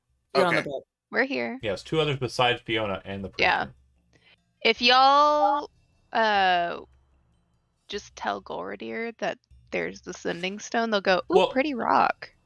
Can I Just go, ooh, pretty rock. Pick can up. I do Can that? I say ooh pretty rock? Hold on. Wait. Everybody who's not Jizo, hold on a second. Can I do ooh pretty rock with a deception? Yeah, but is there anything besides ooh pretty rock that you think you might be able to do with a dress Okay, that might be more fitting for this? Well, I But don't. I'm a kid. Not you. I'm focused on Jizo right now. You're trying to act tied up. If you go and reach for a stone while you're tied up, I'm saying, ooh, that's a pretty rock. I'm a kid. My mind is like all over the place. yeah, but you're also a prisoner. You're trying to look afraid. Focus on Jizo real quick. Do you just want to say oh pretty rock and go for it? Well, Sure. so I don't want to try something physical and secretive because that would be like a sleight of hand kind of thing. Yeah. I want it to be like a verbal thing, like Okay. like well, that is a lovely rock. I'll have to add it to my collection. Then go for it. Make a the guy with the gun taking Alton. It looks like he's kind of got him now in a fireman's carry, so you're kind of up on his shoulders, Alton. He kind of looks over to Malika and says, "Oh yeah, it was some stone one of those fish folk had. I guess since you're in service of the Baron, you might know what it is. They had it on the child for whatever reason. Don't leave magic items on the prisoners." And he kind of looks up to his current charge, and then he kind of sets Alton down against the boat and starts checking him. Make a sleight of hand check, Alton. I was wondering if I could just stab this guy in the neck, but If you want to start a fight, I'm not going to stop you. Do you want to start the fight? I just did a sleight of hand check for Okay. 24. So he goes over you, and you those of you who know Alton has like a rapier in his body, like on his person, and all these daggers, and also the rope is fake. You watch as this guy goes over Alton and goes, "He seems fine, good," and then throws him back over his shoulder. Alton the whole time is just like, I laugh at this guy. Golradier just goes, yeah. because his wife does that too. Am I facing behind him or not? So he's kind of got you on his shoulders astride like a fireman's carry. So you're kind of facing off to one side, and he's kind of got his arm like kind of up. Do I see the rest of the party behind him? Yeah, and you'd also see that there's a lot. I go like this. You'd also see as he's kind of turning that there are a lot more of them than there are of you. Looks like there's about 6 or 7 of them. And as they're kind of coming out, he starts to take you up into this passageway.